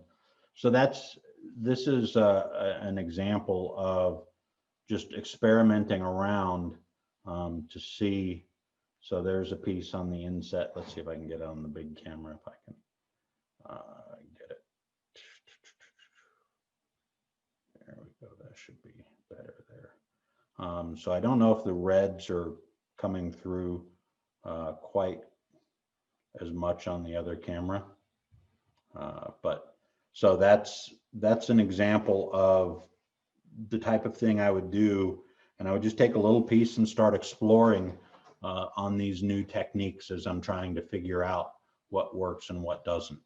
So hopefully this gives you some ideas for you to take back to your shop and try some embellishment, and don't feel like you're constrained to what I've shown you here today, right? Like what I look for and what my interest is, always looking to try to find new textures, new colors, new coloring techniques, new techniques to add to the pieces that I make, where I can take what is a plain piece of wood and do something different with it and create a special piece.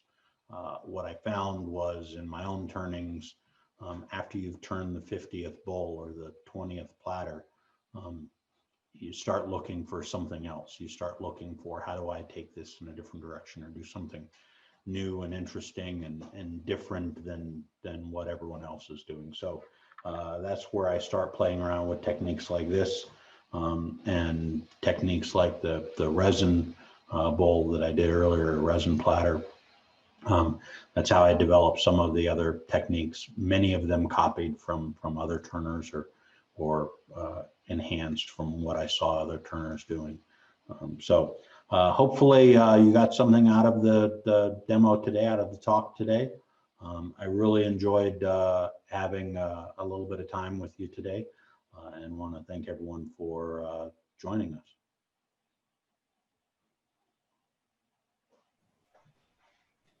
That was really good, Joe. Hey, Thank Joe, you, that French, Joe, the Yes, French sir. polish, Nice Yes, sir. job, Joe. what's that made up of? Shellac. Just shellac? There's no boiled linseed oil in it or anything? Nope, just shellac. It's all shellac. So French polish refers to the technique, not to the actual finish itself. So Okay, when someone says this has got a French polish on it, it's just how the shellac gets applied. okay, all right. But yeah, it's literally Zinsser shellac straight out of the bullseye, straight out of I buy mine in a gallon, and then I cut it down to whatever pound cut I need for the what I'm doing. Yeah. All right. Thank you. Okay. Joe, I was the one who suggested you turn up your RPM. I apologize for that, but No, from that's fine. my experience is it's easier to make an egg at higher speeds, but I guess everyone to each his own, I guess. But Yeah, the problem is I turned probably a dozen of these things over the past several weeks, but I was traveling all this last week, so I haven't literally been on the lathe in a week and a half, and I tried to come home early yesterday and get some time on the lathe. It just didn't work out, but no, it's don't worry about it. It wasn't your fault. I fully expected to get some catches, and in fact, I had 2 or 3 blanks ready to go back here, and half a dozen already turned. So so I fully expected to get some catches. Not a big deal. and I want to mention one other thing. Chromacraft, I also use that dye. I like it, but they also sell pens with the dye in it, and they're much more expensive, but you can stay within the lines much easier. Yeah. Yes, I just started painting with the dyes. Originally, I was doing everything with the airbrush, but then when I got to a point where I started working on the small eggs, and my stencil technique wasn't working on the small eggs, then I had to move and start doing the painting approach. So, but whatever works for people. But yeah, I definitely like the dyes. It's just, it does limit you somewhat on the finishes you can do on there. Hey, Joe, Yes, sir. on the French polish technique, how long do you rub that? It's not like a friction polish, is it? It is not a friction polish. No, I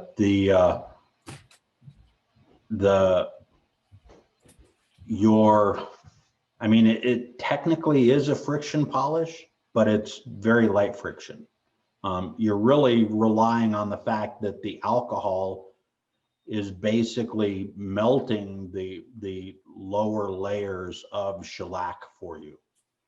And it's always, you have to find the right balance of shellac and alcohol mixture in your pad, and you have to keep refreshing it. Like every 1 or 2 times around the rim, I'll put more alcohol in, or I'll put more shellac in, based on whether, like, I'll feel it when I need more alcohol, it'll start like catching, right? Like I'm making little circles, but it's like it feels like it's wanting to grab. Kind of like if you've ever turned pens with CA glue, and the CA starts getting a little bit too hard, it'll start catching your applicator. And this is the same way. So when it starts getting a little bit tacky, then you know you need a little bit more alcohol in your pad, and that will smooth things back out, and it'll help turn that shellac a little softer, so that as you're rubbing, you're basically just spreading the shellac out and getting a nice smooth finish. And it takes a while. One of the downsides to that finish approach is that you can put as many layers on as you want, which often means you're putting on a lot of layers. And, you know, it's just time. It's, you know, how it's not like you spray, you know, 2 or 3 coats and then walk away for an hour and come back and spray 2 or 3 more coats. It's like you're standing there for an hour rubbing and rubbing and rubbing and putting more polish in your pad and more alcohol in your pad. You can get 5, 10, 15 layers built up, you know, in a reasonable 10, 15 minutes. But it's moving beyond that where you start to really get the depth and really get the shine, and really start to get a nice smooth sheen on there. But you need a good base on. So like if you've got imperfections, if you've got little dips, right, it's not, you won't get those filled in without a good base. You can't French polish over the top of a void or a gap or a crack or anything. It'll just glide right over and it'll still be there. So you need a good base on there. That's why I spray 2 or 3 coats with a spray with a spray shellac because I find that will fill in if I've got a little crack or any little imperfection. That'll help fill it in, and then I'm just going around smoothing it over the top. Will spray lacquer. Thanks, Joe. You can do the same with spray lacquer. So the one bowl that I showed you that had just the black rim with the texture from the gesso, that one actually I use spray lacquer on. And with spray lacquer, you can actually use mineral spirits and spray over the top of it. And as long as you don't allow the lacquer to fully cure, then you can keep spraying and it will level out that lacquer. It takes a bit longer. It's a little bit of a pain in the butt, but it definitely works. I had some mistakes in that particular bowl with when I put the lacquer on initially, and I had some runs, and I didn't want to sand everything back off because I was afraid of burning through the lacquer and back into the piece. So I just kept going at it with a little more lacquer and a little more mineral spirits, and eventually after 10 or 15 coats, everything kind of leveled out, and I got the finish on that I wanted. Joe, I don't know if you've ever used this little tip for controlling carbon on the pen tips, the burning pen tips. I got it from the guy that makes my pen tips. If you take a block of paraffin wax that you can get at the grocery store, keep it next to what you're doing, and every time the carbon builds up on the tip, you just plunge it hot into the paraffin wax, and it pops it right off a buildup, because I burn red hot with everything that I do, and it just pops them right off. There's capillary tubules in the carbon microscopically, and it just sucks up the paraffin and cools it down real fast, and then it just takes the capsule and breaks it right off. So just a little tip.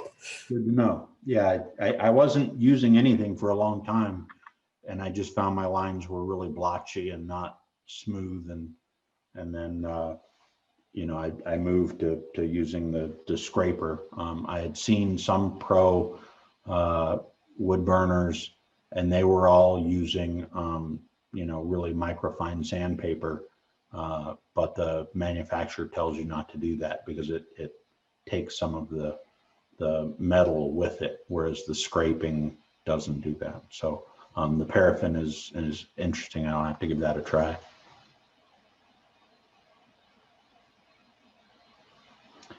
Well, thanks everyone. I had a really great time today, and definitely looking forward to seeing everyone in December and in the new year. So thanks. Thanks. Great ideas. Thank you. Great demo, Joe, and great Good job job. handling all the cameras on your own. Yeah. Nicely done. Thank you. Thank you, Joe. Thanks, Joe.